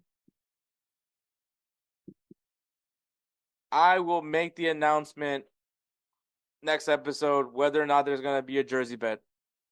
It might involve Lyon. And Lille versus PSG. In the Bundesliga, we got RB Leipzig taking on Hoffenheim, and Bayern Munich taking on VfB Stuttgart. In the Bundesliga, Serie A, we got Bologna taking on Roma, and Lazio taking on Inter Milan. In the Serie A and La Liga, we got Athletic Club Bilbao versus Atletico Madrid. I want to say this because I forgot to say it, but in the Athletic Club Bilbao match, I forgot who they were facing off against, but it actually the game was canceled and postponed because a fan passed away in the game. So I believe it was like roughly like 17 minutes into the game when they discovered that the fan passed away during the match. So then obviously they cleared the stadium. So hopefully everyone else is fine. But I just wanted to obviously thoughts and prayers go to the family of that fan. Yeah, But yeah, it's a really sad situation. yeah. I can tell you for someone that I like personally experienced that. The game went on because it happened before the game started and no one knew about it. But yeah, I actually saw someone die during at a game. When I worked for the Astros, actually. That was Damn. Yeah, it was. He wasn't moving. Like so what happened was I'm not trying to draw this out anymore, but so what happened was we were getting the field ready because this is when I worked for the grounds crew. We were getting the field ready for the game, and we saw this this one guy just like we thought he was sleeping. And so we were and we're all just making jokes like, dude, this guy's passed out. Like it's like freaking 5 o'clock, and we're like, oh man, he must have had a really long day at work or something like that. And so one of the guys on the grounds crew, he's actually a firefighter. And I remember he looks up and he's like, oh, he's dead. And I was just like, okay. Just because he's sleeping doesn't mean he's dead. He's like, nope, he's dead. I know a dead body when I see one. He said that so confidently, by the way. And yeah, like literally maybe. Well, so there's police out on the field because obviously in case like someone tries to attack a player or something like that. Right. And so we, the guy on the grounds crew that's a firefighter, he informed the cops. Then he informed, the people at the EMTs that were at Minute Maid Park. So they had to go and get the guy. And yeah, it was. I think because of the fact that like no one knew what was going on, they really didn't say anything. But like, yeah, I was like, I literally witnessed someone die in front of me. It wasn't like traumatic or anything because I thought the dude was asleep, but yeah, it happened. It is something that happened in my life. It was weird. But yeah, Valencia. So Valencia and Barcelona will be the other game in La Liga. In the Premier League, we got Arsenal taking on Brighton and Hove Albion. I will tell you this right now. This game is gonna frustrate me. I already know it. The Arsenal lost this past weekend to Aston Villa 1-0. It was a revenge.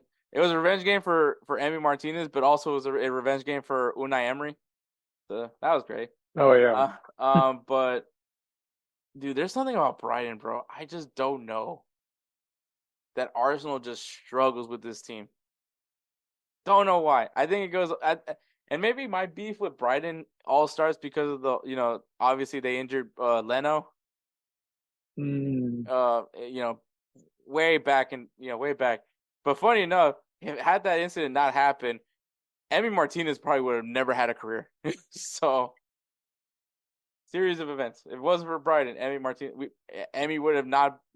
Man, talk about that, right? Like if Emi Martinez never got a chance with Arsenal, he wouldn't have gotten his big move to Aston Villa. If he didn't get his big move to Aston Villa, he wouldn't have been able to play for Argentina's national team. Yep. If he never played for Argentina's national team, would have Argentina ever won the World Cup? And who would have taken the mantle, like as a goalkeeper? I don't know. Because Argentina doesn't really have like Romero. Oh my God, dude, that dude is ready to. We were talking about players who are ready to retire, and that dude's ready. I can't think of another goalkeeper for Argentina. Neither can I. Yikes. And the final game in the Premier League, Liverpool versus Manchester United, the Red Derby, is this weekend. Liverpool currently in first place in the Premier League, going up against Manchester United. I'm going to be pulling for Manchester United to pull the upset for me because, God, I need something here. But yeah. So those are some games to look forward to this coming weekend. Once again, it's not all the games, but if you guys need a beginner's guide, if you will, that is a good place to start. But all right. Also, apologies for telling y'all that story about the guy, about the dead guy. Probably brought it down a little bit there. But we're gonna go ahead and take a break, and then we'll end this show with "Am I the asshole?" Which, I mean, in this situation, I think I am definitely the asshole for saying that story. I'm not even gonna say nothing. I'm just gonna yeah, okay. All right, so we'll be right back. Hey guys, this is Hector from the InsertName FC podcast, here to tell you guys about Canada Dips. It is a great tasting, superior alternative to traditional dip using CBD in a way that is radical, enjoyable, and effective. It comes in 5 core flavors: wintergreen, mint, citrus, mango, and American spice. Canada Dip CBD is the new evolution in dip, allowing guys to enjoy great, long-lasting taste without the downsides. If you guys want to go ahead and try them out, use the code BellyUp20 at CanadaDipCBD.com. Once again, BellyUp20 at CanadaDipCBD.com, and you'll get yourself 20% off your purchase. Thank you again for Canada Dips for being a great partner of BellyUpSports. And we're back. All right. Am I the asshole? This is a segment now that me and Edward have enjoyed doing, even though we only did it once, but it was I don't know, I liked it. So, here is the Am I the asshole? This is the title, Edward. Am I the asshole for not wanting to take care of my boyfriend's niece? So we'll see what happens. Okay, go ahead. No. What was the question? No. Well, you're No. Say it. And no, that's what I was about to ask. I was like, wait, so how old is the niece? Or how old is? I don't know how old. We'll get there. We'll let the story unravel, right? That's what I was saying. Okay. Sorry. An 18-year-old female, was at my boyfriend's hockey game, and I was sitting with his family. Okay, so all right, we got an idea. We're at a hockey game. We're at a hockey game. She's watching her man. Right. Her man's playing in the hockey game. She's sitting with the family. We've been dating for about a year now. So watching with the family is not a new thing for me. But yesterday, they decided to bring his 2-year-old niece, whom we'll call Briley. So, probably not her name, but we'll call her Briley right now. More than likely, it's like Riley. She decided to be. That would be so. That actually sounds very 18-year-old to do. I mean, think of the name. I don't like Briley. This girl, but let's just call her Shether. Or no, let's just call her Pleather. Yeah, Pleather. Like, gee, I wonder what her name is. Heather. All right. Watch her have a typo like Michael Scott did with the dweet. Dweek.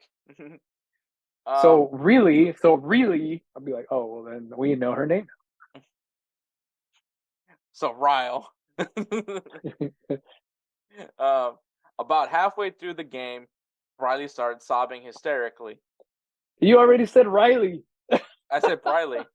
I said Briley. It's hard to say Briley and Riley. It sounds very identical. Hence the joke I made. Yeah. Briley started sobbing hysterically. She was on my lap at the time, so I tried rubbing her back, but it didn't work. My boyfriend's mom said to me, "Could you go out in the lobby and walk her around a bit? It usually calms her down."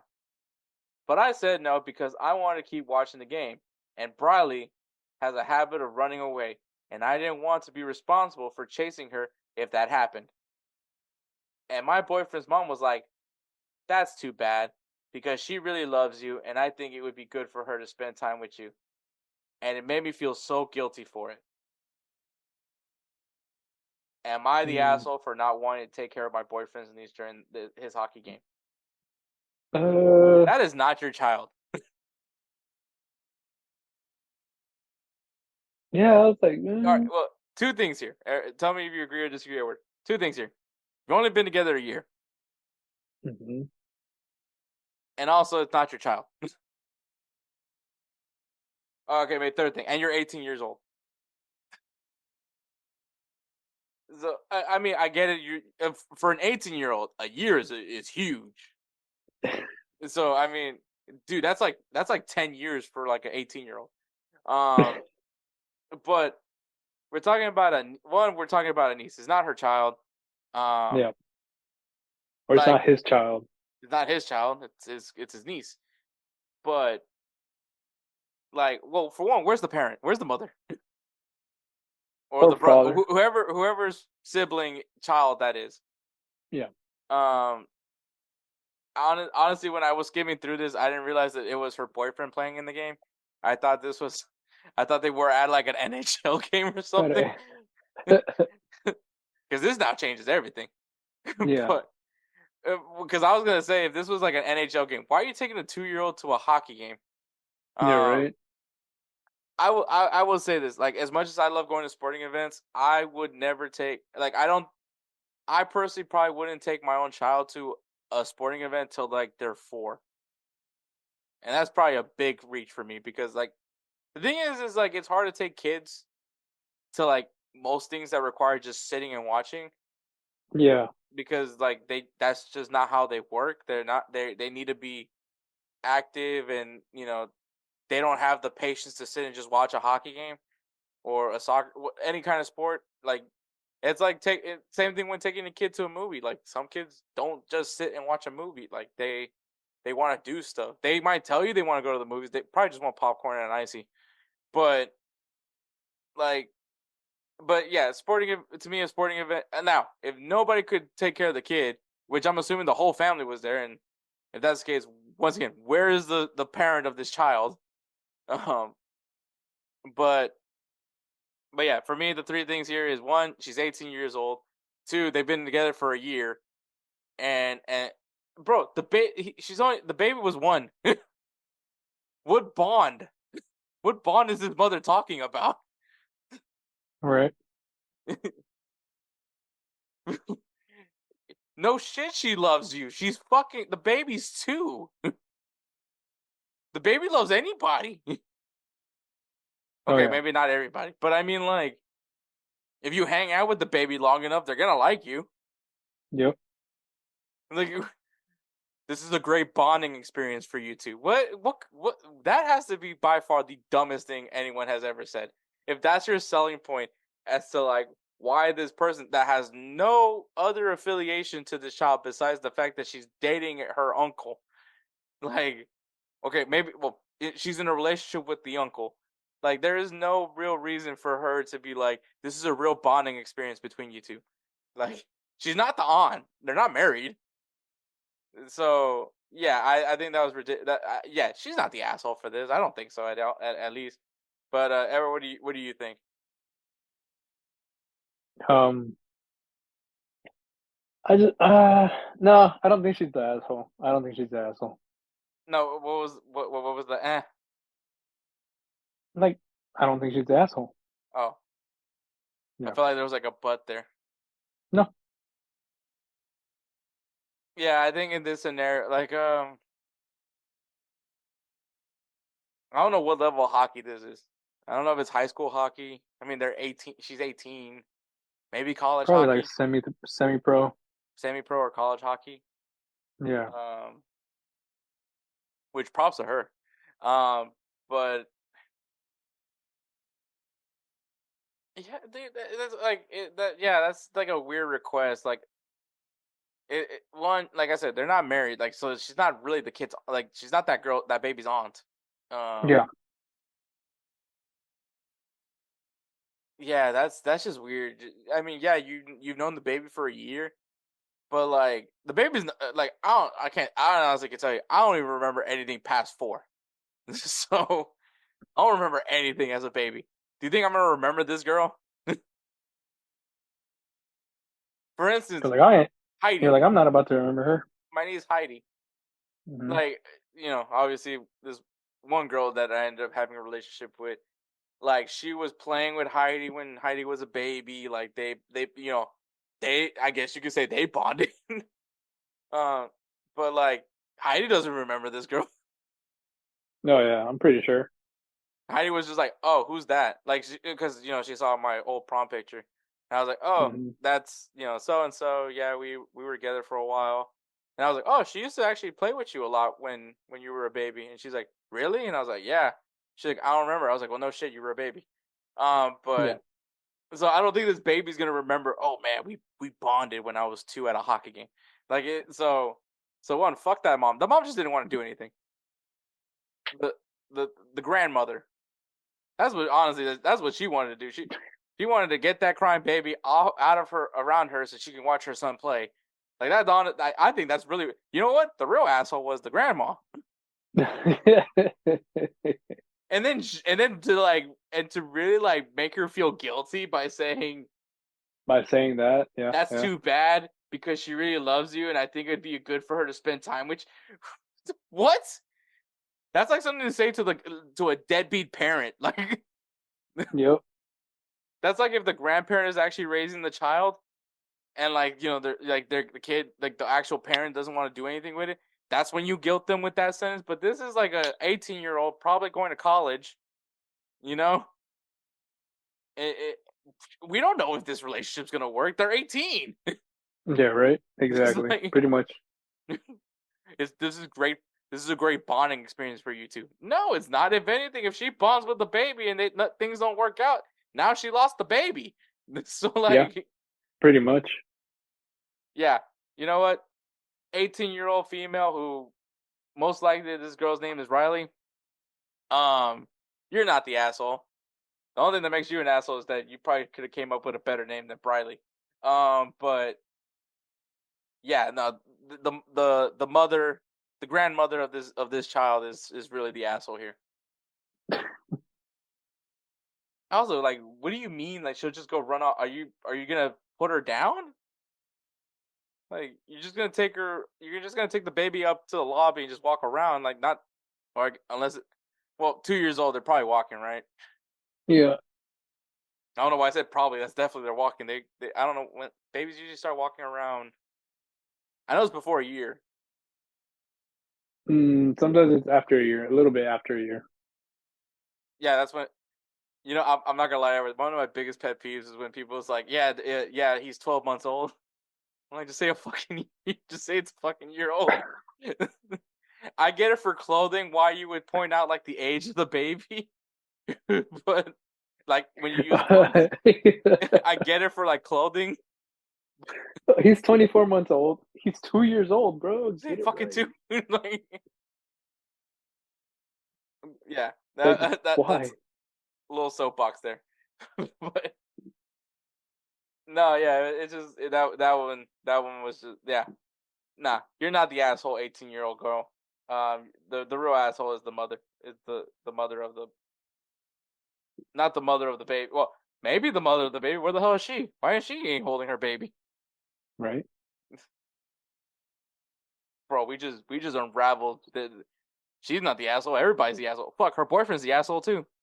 leaving her stranded with that family. Fuck everybody. For real, dog. It's like, whoa. Nah, it's not you, girl. It's everybody else. Fuck that baby. No, that baby's fine. Poor Riley. Right. Poor Riley for making herself think that she did a jacked up thing. It's a great bonding experience for you too. I would love Edward to pull that shit on me. No, bro, I like spending time with my kids. Even though technically his kids are my godsons. Yeah, but I like spending time with my kids. My kids are fun. Edward's gonna be like, "Hey Hector, this would be a great bonding experience for you too." Yeah, I'm gonna do that. I'm gonna do that next time. Next time I'll be like, if I put it this way, let's say that I may have a date, may or may not have a date or whatever, but I'm gonna pull that card. Man, you know what? Can you watch my kids real quick? Like, I got something. Nah, man, this is gonna be a great bonding experience for y'all three. That's gonna be our new inside joke. This is gonna be a great bonding experience for you two. Oh God, that'd be horrible. That's horrible. Hey, you wanna take care of Robo? That's gonna be a great bonding experience for you two. You guys really need that. Oh God. I'm not taking care of Robo. Oh, good luck. I got 2 kids. I got 2 kids still. I gotta take care of. Oh man, I will tell you this from my birthday party. The most adorable thing. So my cousin, she came and she brought her daughter. Mhm. Not gonna say names. But her name rhymes with Shatterin. And What?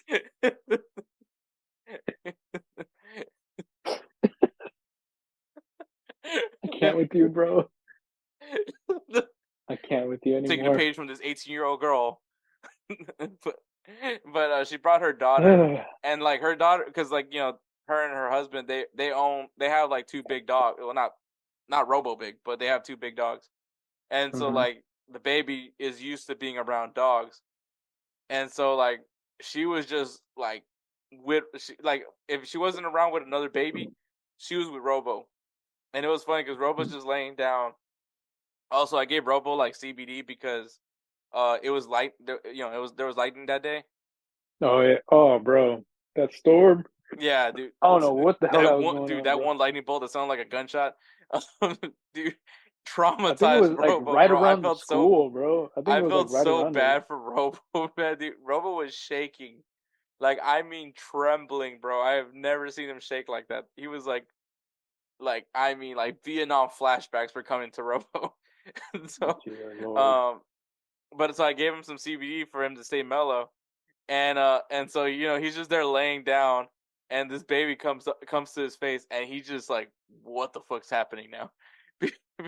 Because he's most most babies are like, they usually don't go near Robo, but this baby, because she's used to being around dogs, she's just like, oh, it's a dog, and so she just wants to play with him, and Robo's just so confused. Like, so you mix that with CBD, was just a great time to watch Robo. um, but yeah, so that's episode 155, 156. Sheesh, a lot of episodes, man. Wait, is Yeah, it? a Is it 1? lot of episodes. Yeah, it is 156. Holy hell! All right, so that's episode 156. We want to give a shout out to the Belly Up Podcast Network, man. Check out their website, BellyUpSports.com. I want to say thank you to the Belly Up family for nominating me for Creator of the Year.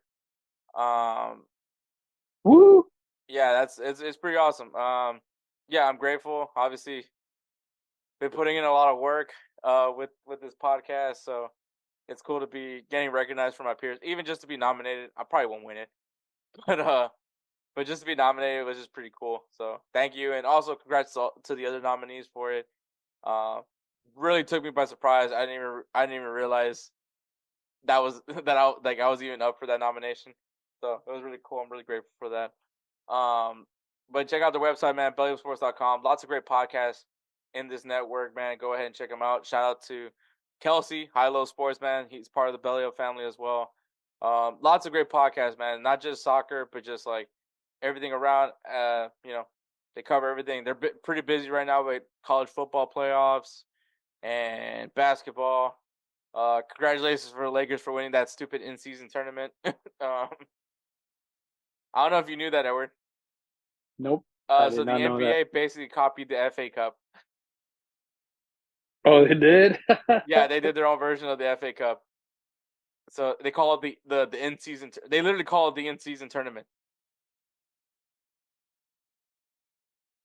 So Wow. they had it. The final was in Las Vegas, and the Lakers won the first ever in-season tournament. So, yay. Yay. But yeah. So Belly Up Sports, man. If you guys want to keep on track of what they're doing, check them out on Instagram and X at Belly Up Media and at Belly Up Sports. So keep on lookout for that. Obviously, man, you guys got to hear Jose Tellez these past couple episodes previewing the MLS Cup playoffs. Dude, we love his content, man. He's doing a great job with Golz TV. I think it's an amazing project what he's doing, man. Shout out to him, everything that he's been doing, man. They're still are in the early stages, but to be able to pull an amazing website, an amazing app where you can stream as much soccer content as you would love, is just amazing. Great shows that he has right now with Wake Up MLS. I've gotten the honor to be a part of Wake Up MLS a few episodes now. I just did an episode with him for Yanks of the Round Table, which is their English Premier League talk show. So it was really cool. Got to be Mr. Hot Takes. Man, freaking love that guy, Barca boy.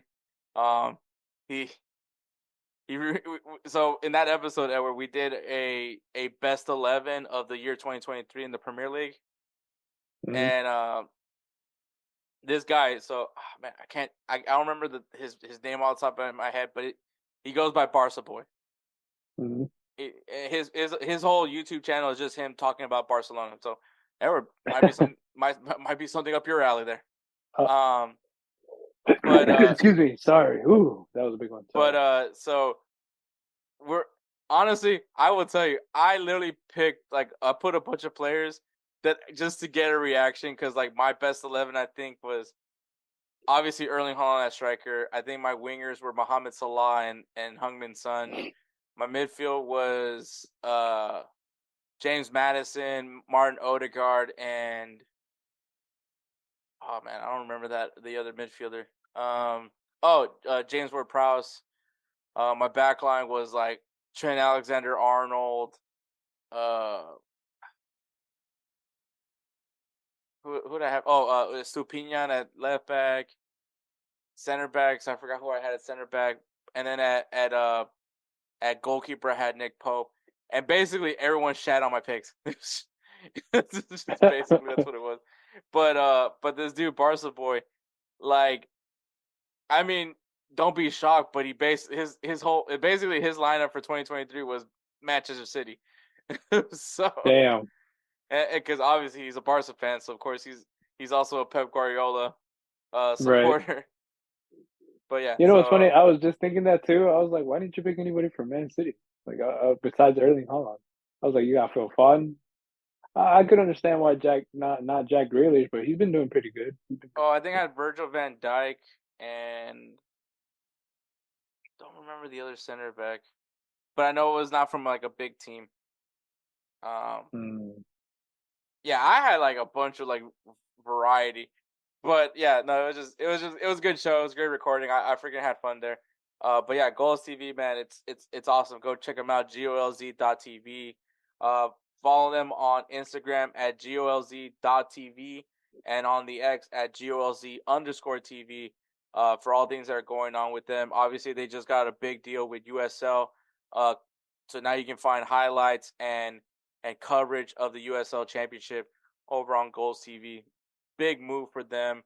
USL doing a lot of things. I think they just got an apparel sponsorship with Charlie as well. So that's pretty cool. But yeah, so check out Golz TV. Obviously, we have to give a shout out to Roosevelt Spencer. Hopefully, he sent me his singing bed songs that he needs to do for our end of the year episode, because our end of the year is next episode. So I'll probably have to talk to him about if he's got it sent or not, because I kind of need it. Or we'll figure something out. But obviously, he makes the intros, the outros. He's the one that has to listen to our singing, to make these singing bed songs on. So he's the real MVP. That's why we named the Player of the Year award after him. But if you guys need some beat work done, man, check him out on Instagram at thatguydope. Once again, at thatguydope. If you guys need some beat work, just message him and he'll take great care of you like he always does with us. So yeah. But all right, episode 156 is in the books. Next week is our end of the year episode 157. We're gonna look at the tables of the top 5 leagues, recap them, obviously announce our player of the year. Well, not recap, do the midpoint recap. We're gonna do announce our player of the year, and yeah, I mean that's basically it. I don't know what else is there to say about that one, but yeah. So thank you so much for listening to episode 156. Catch us next week for our end of the year episode, where we also recapping Liga MX. Can't forget about that. So yeah. So catch us next week for episode 157. All right, take care, guys.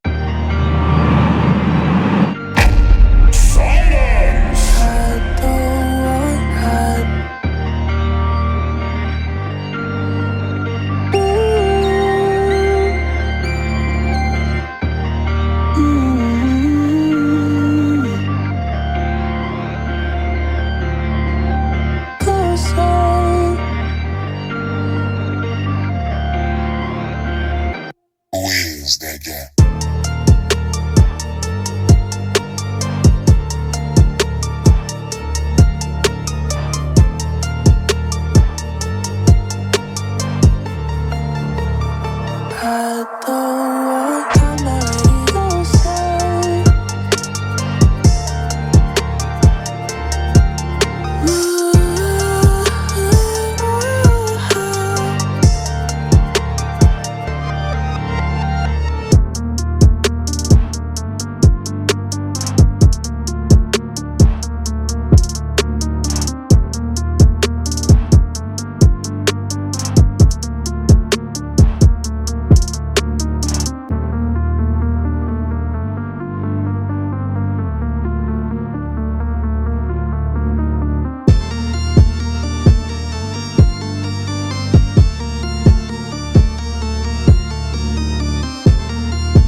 I don't